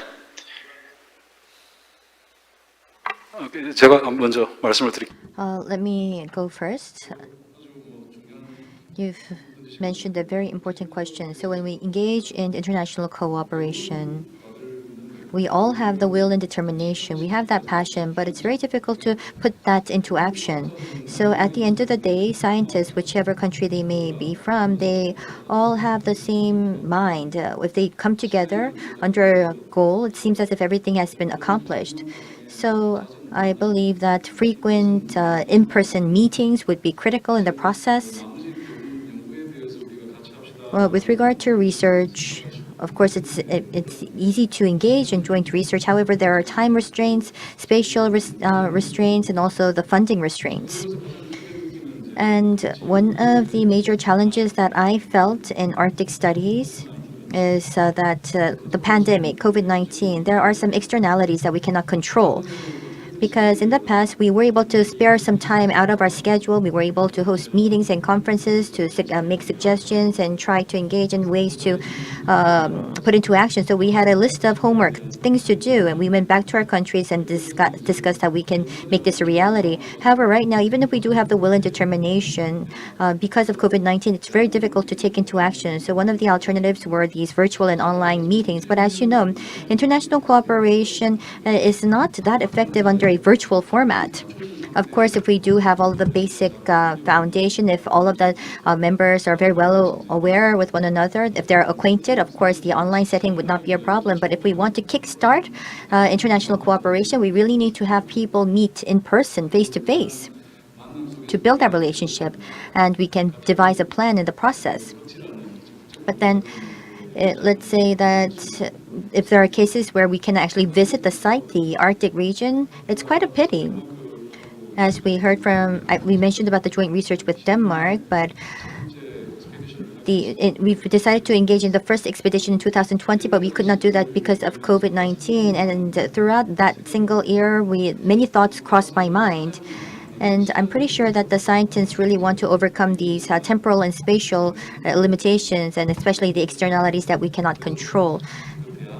So I think that we've discussed a lot about what kind of alternatives and other options are out there. Some of the researchers, what they did was request the government to put together a pathway so that we would be careful and that please enable us to really engage in research. 1 year is critical, but because of COVID-19, if we cannot engage in any site research, it will actually just turn back time. And of course, some may say that 1 year is not that long. However, in terms of information, if there is a missing year, that would be a critical issue in research. So that was a challenge. And so based on my experience, some of the pros to international collaboration is that everybody would come together. They all have the will and determination. They want to join in together. They're all very good-hearted and warm-hearted. But then it's true that if there are uncontrollable externalities, how can we overcome that based on international collaboration, I think is the task at hand. So if we have an international consortium, for instance, to find a way to overcome these externalities like COVID-19, I think maybe that could have helped. So that was one thought that crossed my mind. In the future, I think that we probably will have such mechanisms to help us better the situation.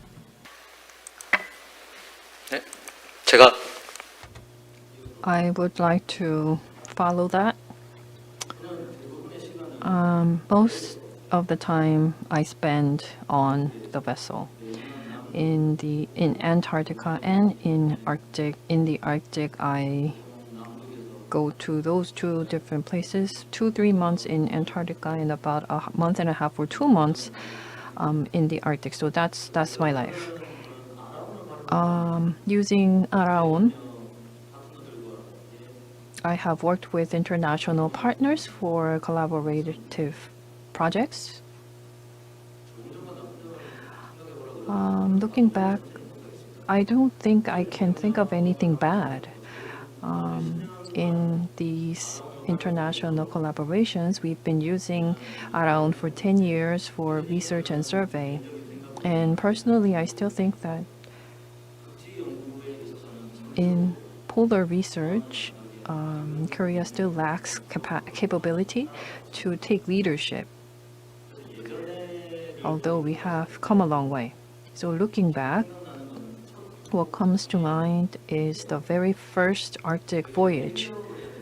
We had to break the ice, but I had no idea how to even get off board and step onto the ice.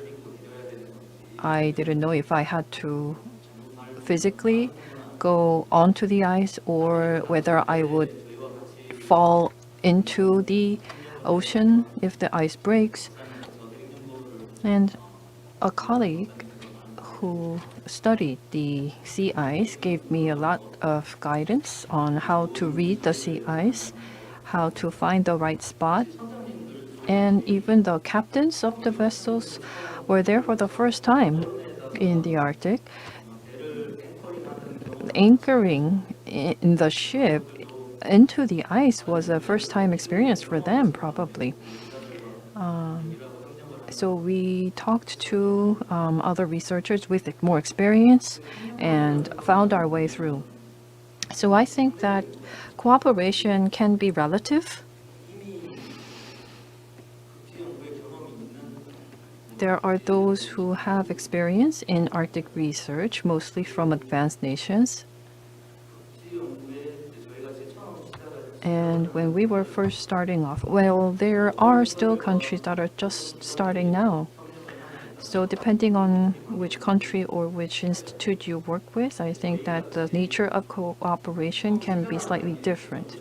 So for those countries just starting off in their Arctic research, then I think that it's better to work with those with more experience, and they would be able to get a lot of help along the way. So in terms of importance, when it comes to international cooperation, I think it is human exchanges, because what we had no experience in and what we had no capabilities in, we were able to learn from others with experience and capabilities, and we were able to share equipment. At the time, we had Araon, and thanks to that, we were able to engage other countries who had much more experience in Arctic research, who actually reached out to us to conduct joint research together. And also exchange of information on science and technology. So I think in the field studies in the Arctic, I think experience is most important. So sharing experience and the know-how and information, forging cooperation is the biggest strength in field surveys and research in the Arctic from my experience. I really cannot think of any bad experience that I've had. Thank you. 저도 한 말씀을 드리면 If I may also add, so international collaboration is quite similar to that of aerospace and Arctic studies, because if you want to build together an aircraft, there's a lot of collaboration, whether it be Boeing or Airbus. Even the top companies, what they have to do is involve many governments, institutions, and companies. So that's how we conduct our international collaboration. And I believe that in terms of Arctic studies, you will have to share the infrastructure, the equipment, the facilities. Because I don't have a lot of experience in Arctic collaboration, I just want to reflect upon my experience in Greenland as a drone engineer. So before I went to Greenland, I had a lot of concerns. I wasn't exactly sure whether the drone would able to fly in unprecedented environments. But fortunately enough, it did a good job. And for me, whether it be in Korea and other countries, there are a lot of limitations when we want to fly drones. However, in Greenland, we can do whatever we want in flying the drone. So we were able to say that in terms of the communications environment and the climate environment was better than expected, which was quite fortunate. But of course, there was a con to it, which or a disadvantage, where if you look at the drones, and other devices, it all has to run in an internet environment. However, in the polar region, especially in Greenland, we could not connect to the internet. So the drones had to actually fly without a specific control system. So that was a limitation. And it was very difficult to understand this before we actually went on site. So I think that it would be better if we can prepare in advance to get such information on the environment, which will enable some more efficient and effective drone research. That is all. Thank you. And if I can just make a final point on this, since I'm not a researcher, I wanted to bring up another issue, and that's the issue of communicating research to the general public, and also, of course, us working in diplomacy and policymakers. Because as the world is changing, so is also the way that people are looking for information and the way that they find out about research. And I think one thing that would be very interesting for Korea and Norway to discuss more maybe in our research cooperation is how can we do more for the research that we have done together to reach out. I think it was very interesting to hear from the Synoptic Arctic survey earlier today. They have I went on their website and they have made an excellent job making a blog that gives extensive and very easy to read information about the work that they are doing. So I think just for further discussions, this would also be an interesting area for Korea and Norway to look into. Very, very many good reflections. On the last intervention, just to go back to you, Susanne, with a follow-up question from my side. First, I would say in Norway, I think it was a milestone during the International Polar Year in 2007-2008 when it came to scientists actually actively involving themselves in communication. Before that, it was no cred for doing that. There were no experience.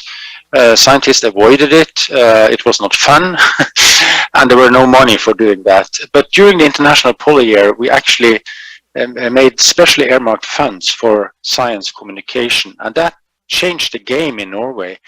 And now I could see then from some distance that scientists started to like it, and they got experience, and then they communicated science to the public and also to stakeholders. But from your perspective, Susanne, the science diplomacy dimension, how important is it? Has it developed, improved? Is it challenged by today's more protective and protectionistic world? Do you see any changes, developments, again, good or bad, in the science diplomacy sphere? Thank you.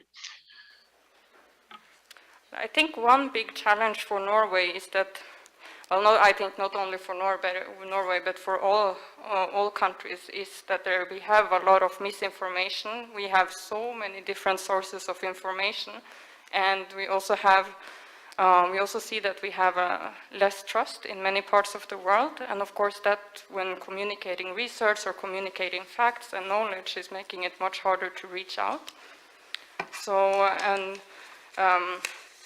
so I think how to better actually communicate important messages, such as, for example, what we have communicated today on climate change, and what do we know about climate change, what do we know about how it's impacting the rest of the world, both the weather in other systems, in other countries, and climate in other places, and so on.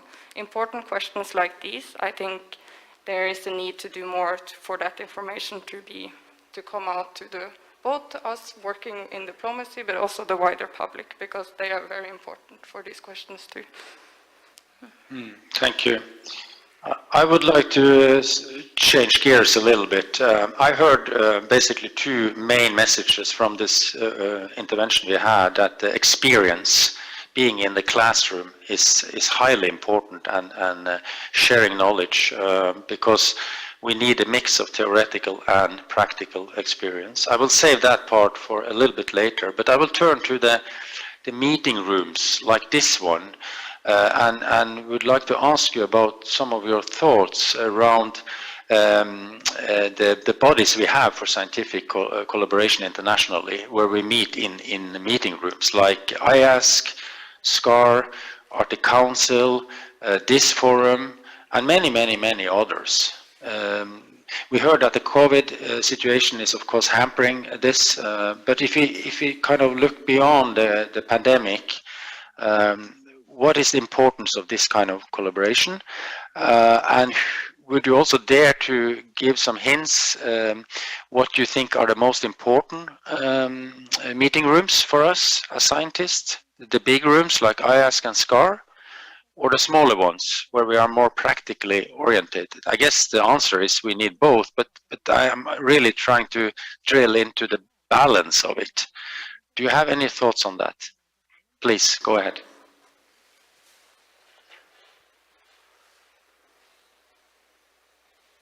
예, 제가 말씀드릴게요. 뭐 지금 다 같은. Well, I think that we all have the same concerns when it comes to international collaboration. There are a lot of activities that we want to engage in, but if you see here, we have 4 panelists and the 4 speakers that spoke today. Of course, it cannot cover all areas of the Arctic, and we cannot be the sole representatives of any Arctic studies and collaboration. So I think that it's important to spread this information, disseminate this information, and gather all the different thoughts and wisdoms and insights together. And if we can do that, I think that we can strike the right balance. And in terms of taking action, I think that it really will help if we can disseminate more information and share more information.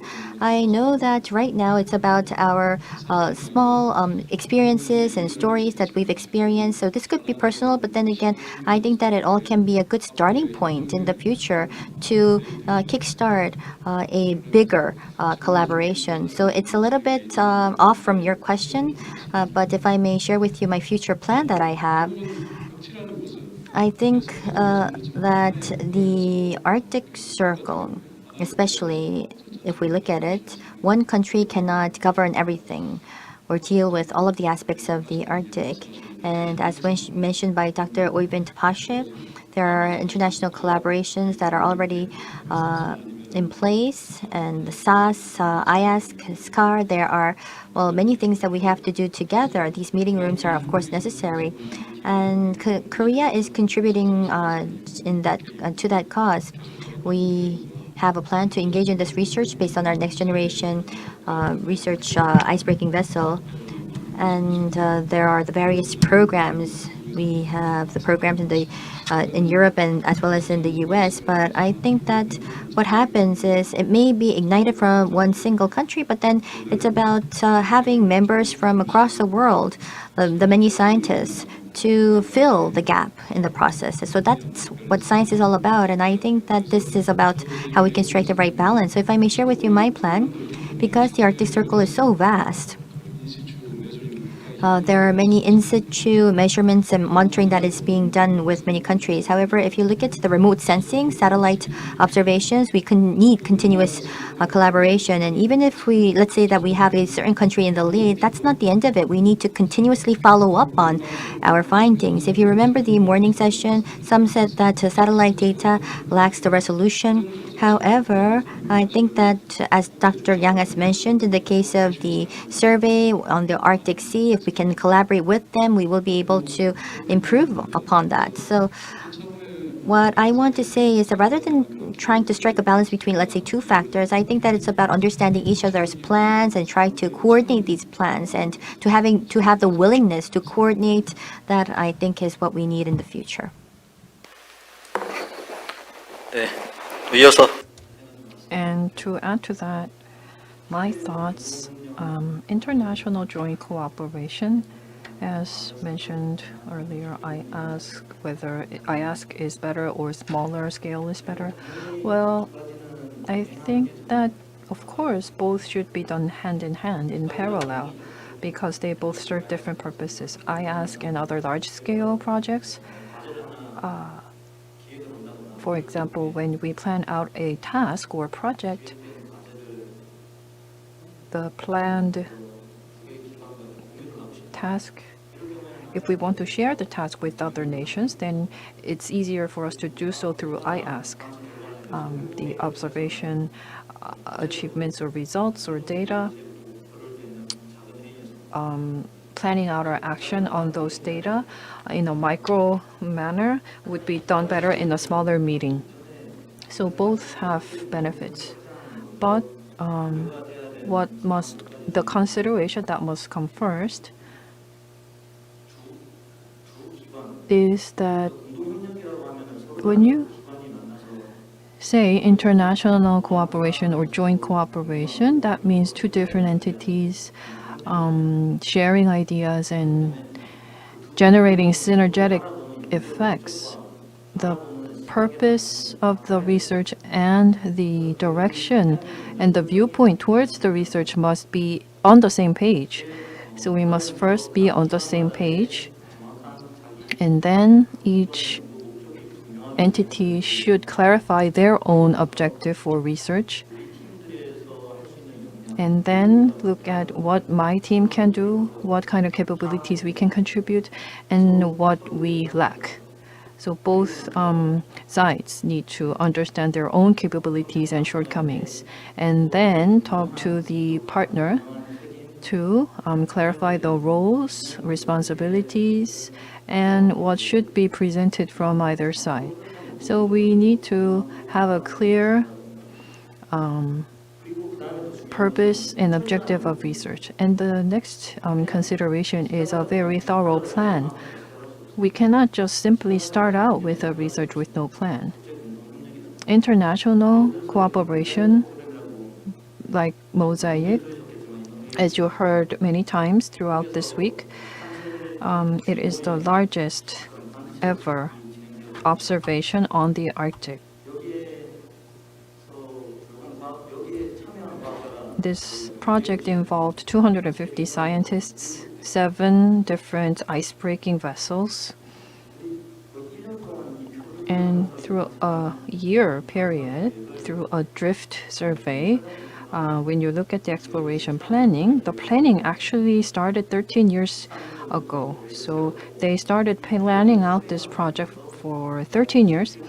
And to carry this out, about 80 scientists from 20 different countries took part in implementing the plans. So thanks to this meticulous planning, I think that a project like Mosaic, despite COVID-19, was able to safely conclude the survey. And the next consideration is, of course, data sharing, as the previous speaker mentioned. So an open platform data sharing is extremely important. This can be a sensitive matter to scientists. However, by sharing data, we can share better results, and you can gain fresh eyes that you cannot think of on your own. And trust is, of course, most important, because everything is, in the end, done by humans. So whatever you do, you can talk out your differences. You can trust one another as you proceed for a good, healthy, cooperative relationship. Thank you. Thank you so much. Time is running, and I will now, in a minute, turn to campaigns like Mosaic, but also others, as useful tools for achieving both science, knowledge, communication, but not at least collaboration. But before doing so, I was asked here on the chat if Eivind Påske could comment on what has been said, and please, Eivind, relatively short, the floor is yours. Thank you, Jan Gunnar. I just wanted to add the aspect to what was said there, and I think my experience working with SATS is that initiatives like ours is continuity. The fact that an organization or an institution lasts for many years allows it to become a conduit for collaboration. And also, all of these initiatives that have concrete targets are important. I think concrete targets help people work together, like we do, trying to bring all the ships into the Arctic for one specific year or 2 specific years. And it also means that by having these common targets, you can pool in the resources as you have on national scale. So national targets overlap them with international targets. I think that's one of the advantages with having initiatives like, for instance, us, but also many other, and Mosaic, as you mentioned, obviously. Thank you. Thank you, Eivind. Okay, let's turn to the classroom, as I called it, the Arctic environment and campaigns and research executed there. I think personally campaigns and flagships with multinational participation is very important, but obviously we can't do a mosaic every year. We don't have the resources to do that, but we can maybe have a series of campaigns in a long-term framework and planning. And I would like to ask you, without maybe going into details of different campaigns that you have taken part in, how important are they? Because I could take the counter argument saying that all the money goes into a campaign and we are losing the power when it comes to monitoring or more basic research. I mean, there is always a balance between the high-profiled and very costly initiatives and what we need to have running all the time. So our campaigns, I'm trying to be the devil here, also introducing some challenges.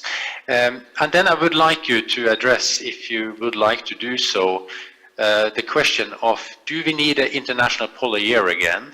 We had one 2007, 2008. There are more and more voices out there arguing that because of climate change, because of many things with a changing environment and the relevance and the importance of the Arctic, we should actually not wait for 50 or 75 years. We should have it in 2032, 2033.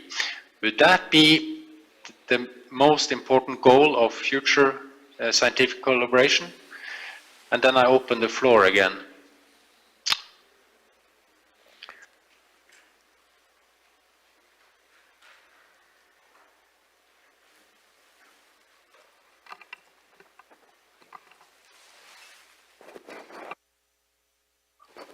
Can I only say a few words? Go ahead. Yes. I have heard very carefully the discussion we just had.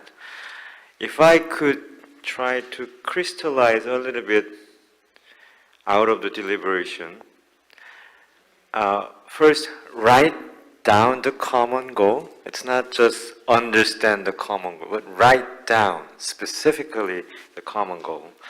And write the joint plan, and then accumulate small success stories so that we can build confidence and trust. So those 3 are the major steps. But for what? For a joint proposal, for joint activity. Then I would agree with Jan Gunnar that it will be very worthwhile campaign move to plan to push for such an activity. In that regard, perhaps another synoptic survey or another polar year will be a great initiative to advance our understanding, also to build another second set of baseline. So all in all, for that kind of thing to happen, it will be useful to have a dialogue platform so that we can not just talk in leisure, but for a specific purpose. That's the kind of thing we should be envisioning. Thank you.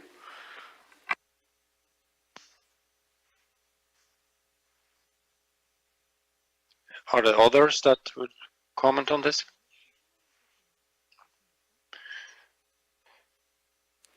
So may I ask Susanne then, while you are thinking, you have been in the diplomacy for some years. Do you see any, let's say, legacy from the international polar year that I mentioned? For me, it's kind of on the top of my head because I was involved there and so on. But from your perspective, do you see any legacy? And so that's the part one of my question. The second one would, do you see promising prospects for having such a major international campaign that was that time developed when it comes to plans and goals in an international jointly manner, and I think that point that was made now was very important.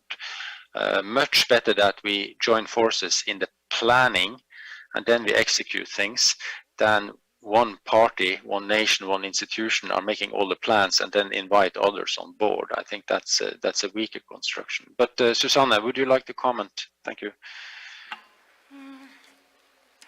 Well, I can just say from my own perspective, I think I definitely saw a legacy in terms of much bigger interest. There was a lot of research interest, of course, in all aspects of Arctic areas, and of course on many aspects going on Arctic affairs, as I was studying international relations at the time. That was very important, but I think also something that we could maybe make greater use of is that this year was also supposed to mark the first year of the UN decade of ocean research, which is of course also highly relevant for the Arctic, because the Arctic Ocean is so important for the rest of the world oceans. And I think markings like these, they are highly important because they pull many resources together. They manage to create a lot of attention to one issue, and they also offer an opportunity to communicate about an issue at a much greater scale than without them. So let me then on the last note, maybe a provocation, but it's meant in a good way, so please, apologies, please.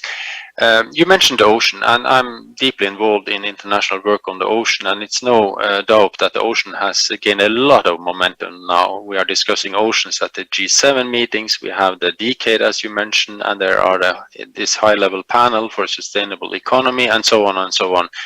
And my question is, and that's the provocation with a smile, have the polar community been too weak in coupling polar and ocean for strategic and also, of course, scientific reasons? Would anyone like to address that one?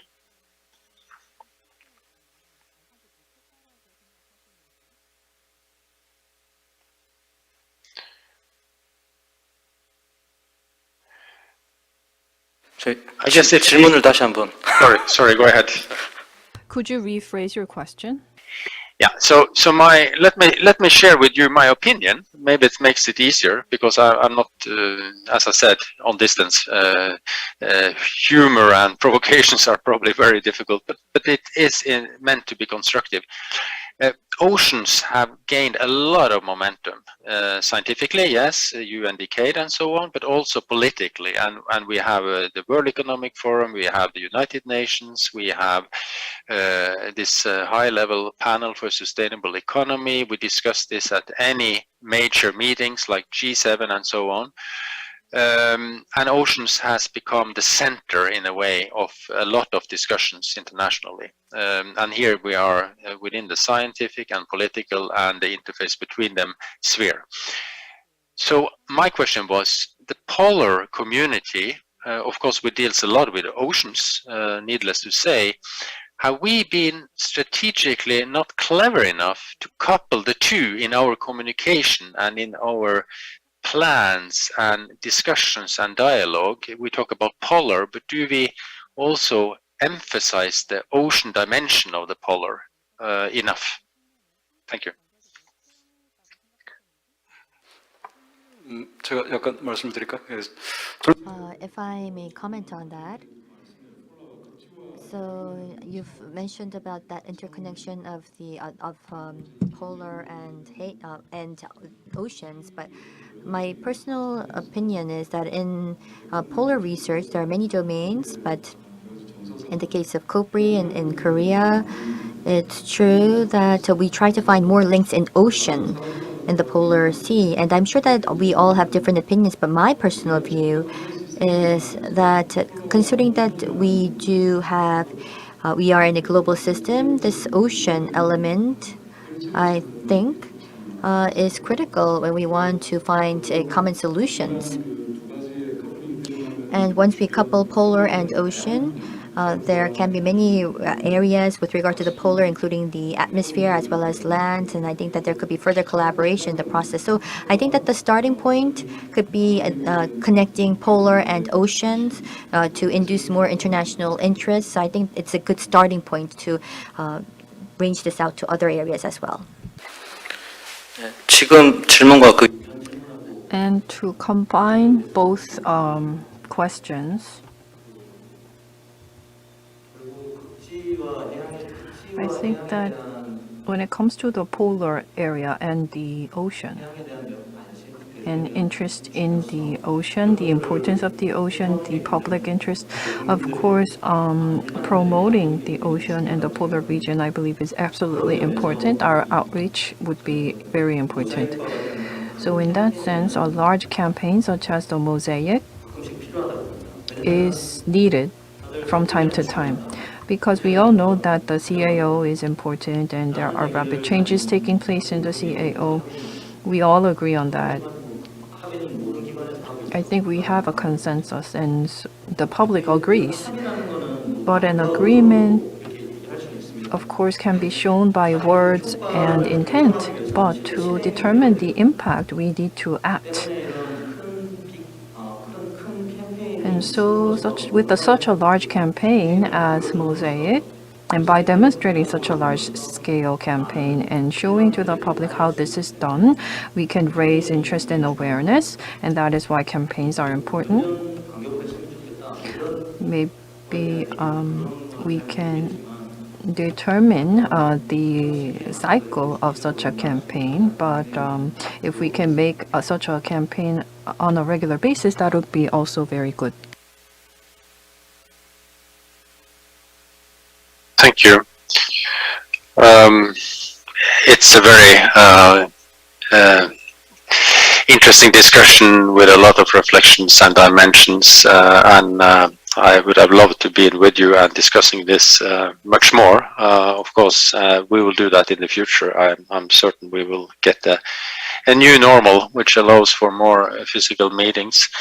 The plan, as far as I have understood it, is that we should end in 3 minutes before the closing remarks. So I would like each one of the 4 of you to have a final statement, whatever you wish to say, as the highlights and the most important things that you think is necessary and is we should have focus on when it comes to scientific collaboration in future. And I will follow the order that we started out with. So, Dr. Kim, if you would like to start.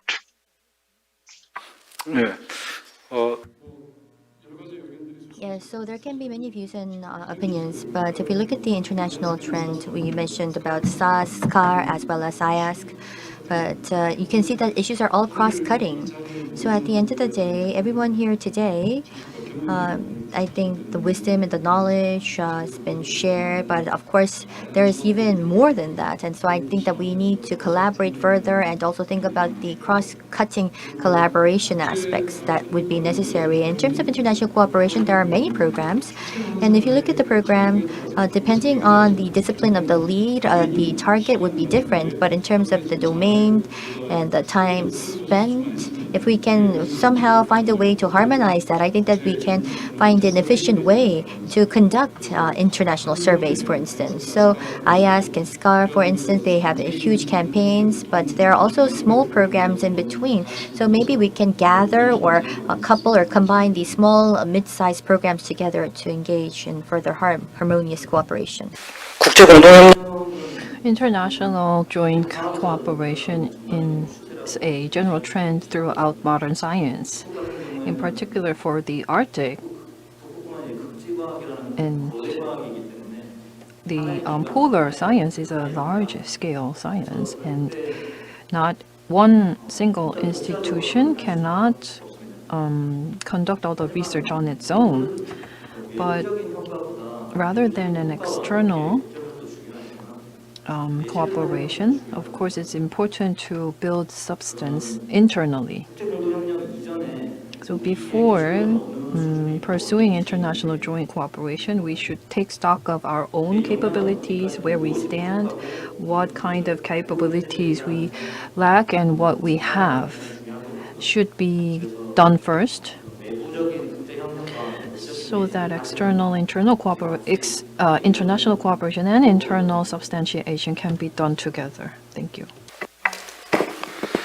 저는 이번에 For me, as I was engaging in joint project with Korea and Denmark, rather than reading multiple papers, I think that the first-hand experience is actually much more useful than just reviewing literature. And I was able to see that the drones can actually be involved in many areas. The drone engineers, drone companies in Korea, because they did not have the experience, they weren't able to involve themselves in such a discipline. So since we've actually kickstarted this collaboration, I hope that we can take part in various Arctic studies, including with that of Denmark as well as Norway. So I hope that we can engage in some further drone research with all of these countries, understand your demands, cater to those demands, and engage in some fruitful Arctic cooperation. Thank you.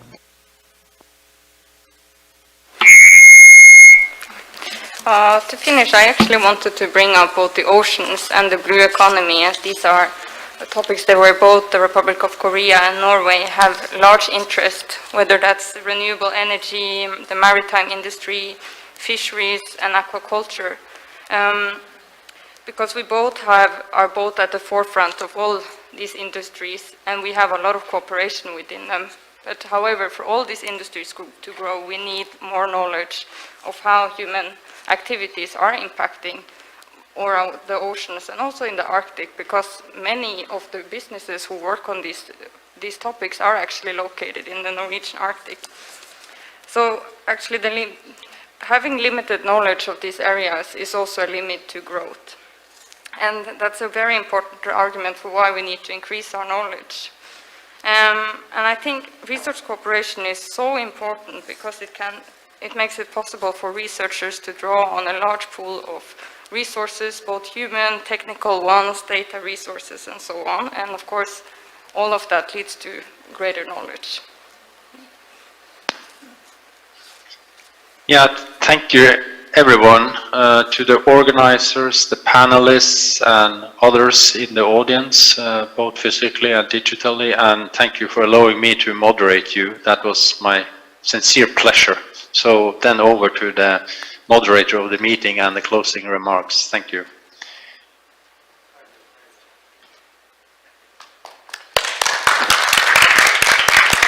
Thank you. I will not try to summarize, but it's true that we are leaving the place with great food for thought. For example, how best to link ocean and polar to produce a great story. Today we had a good opportunity to listen to new approaches, technical details, or some big directions in science to better reflect upon the rapid Arctic changes and to discuss opportunities. One thing that all the speakers pointed out today is close cooperation is very important, is very critical to do something valuable in the Arctic. With that, I would like to conclude today's seminar and thank all the participants and speakers and the moderator. Thank you very much for your time again.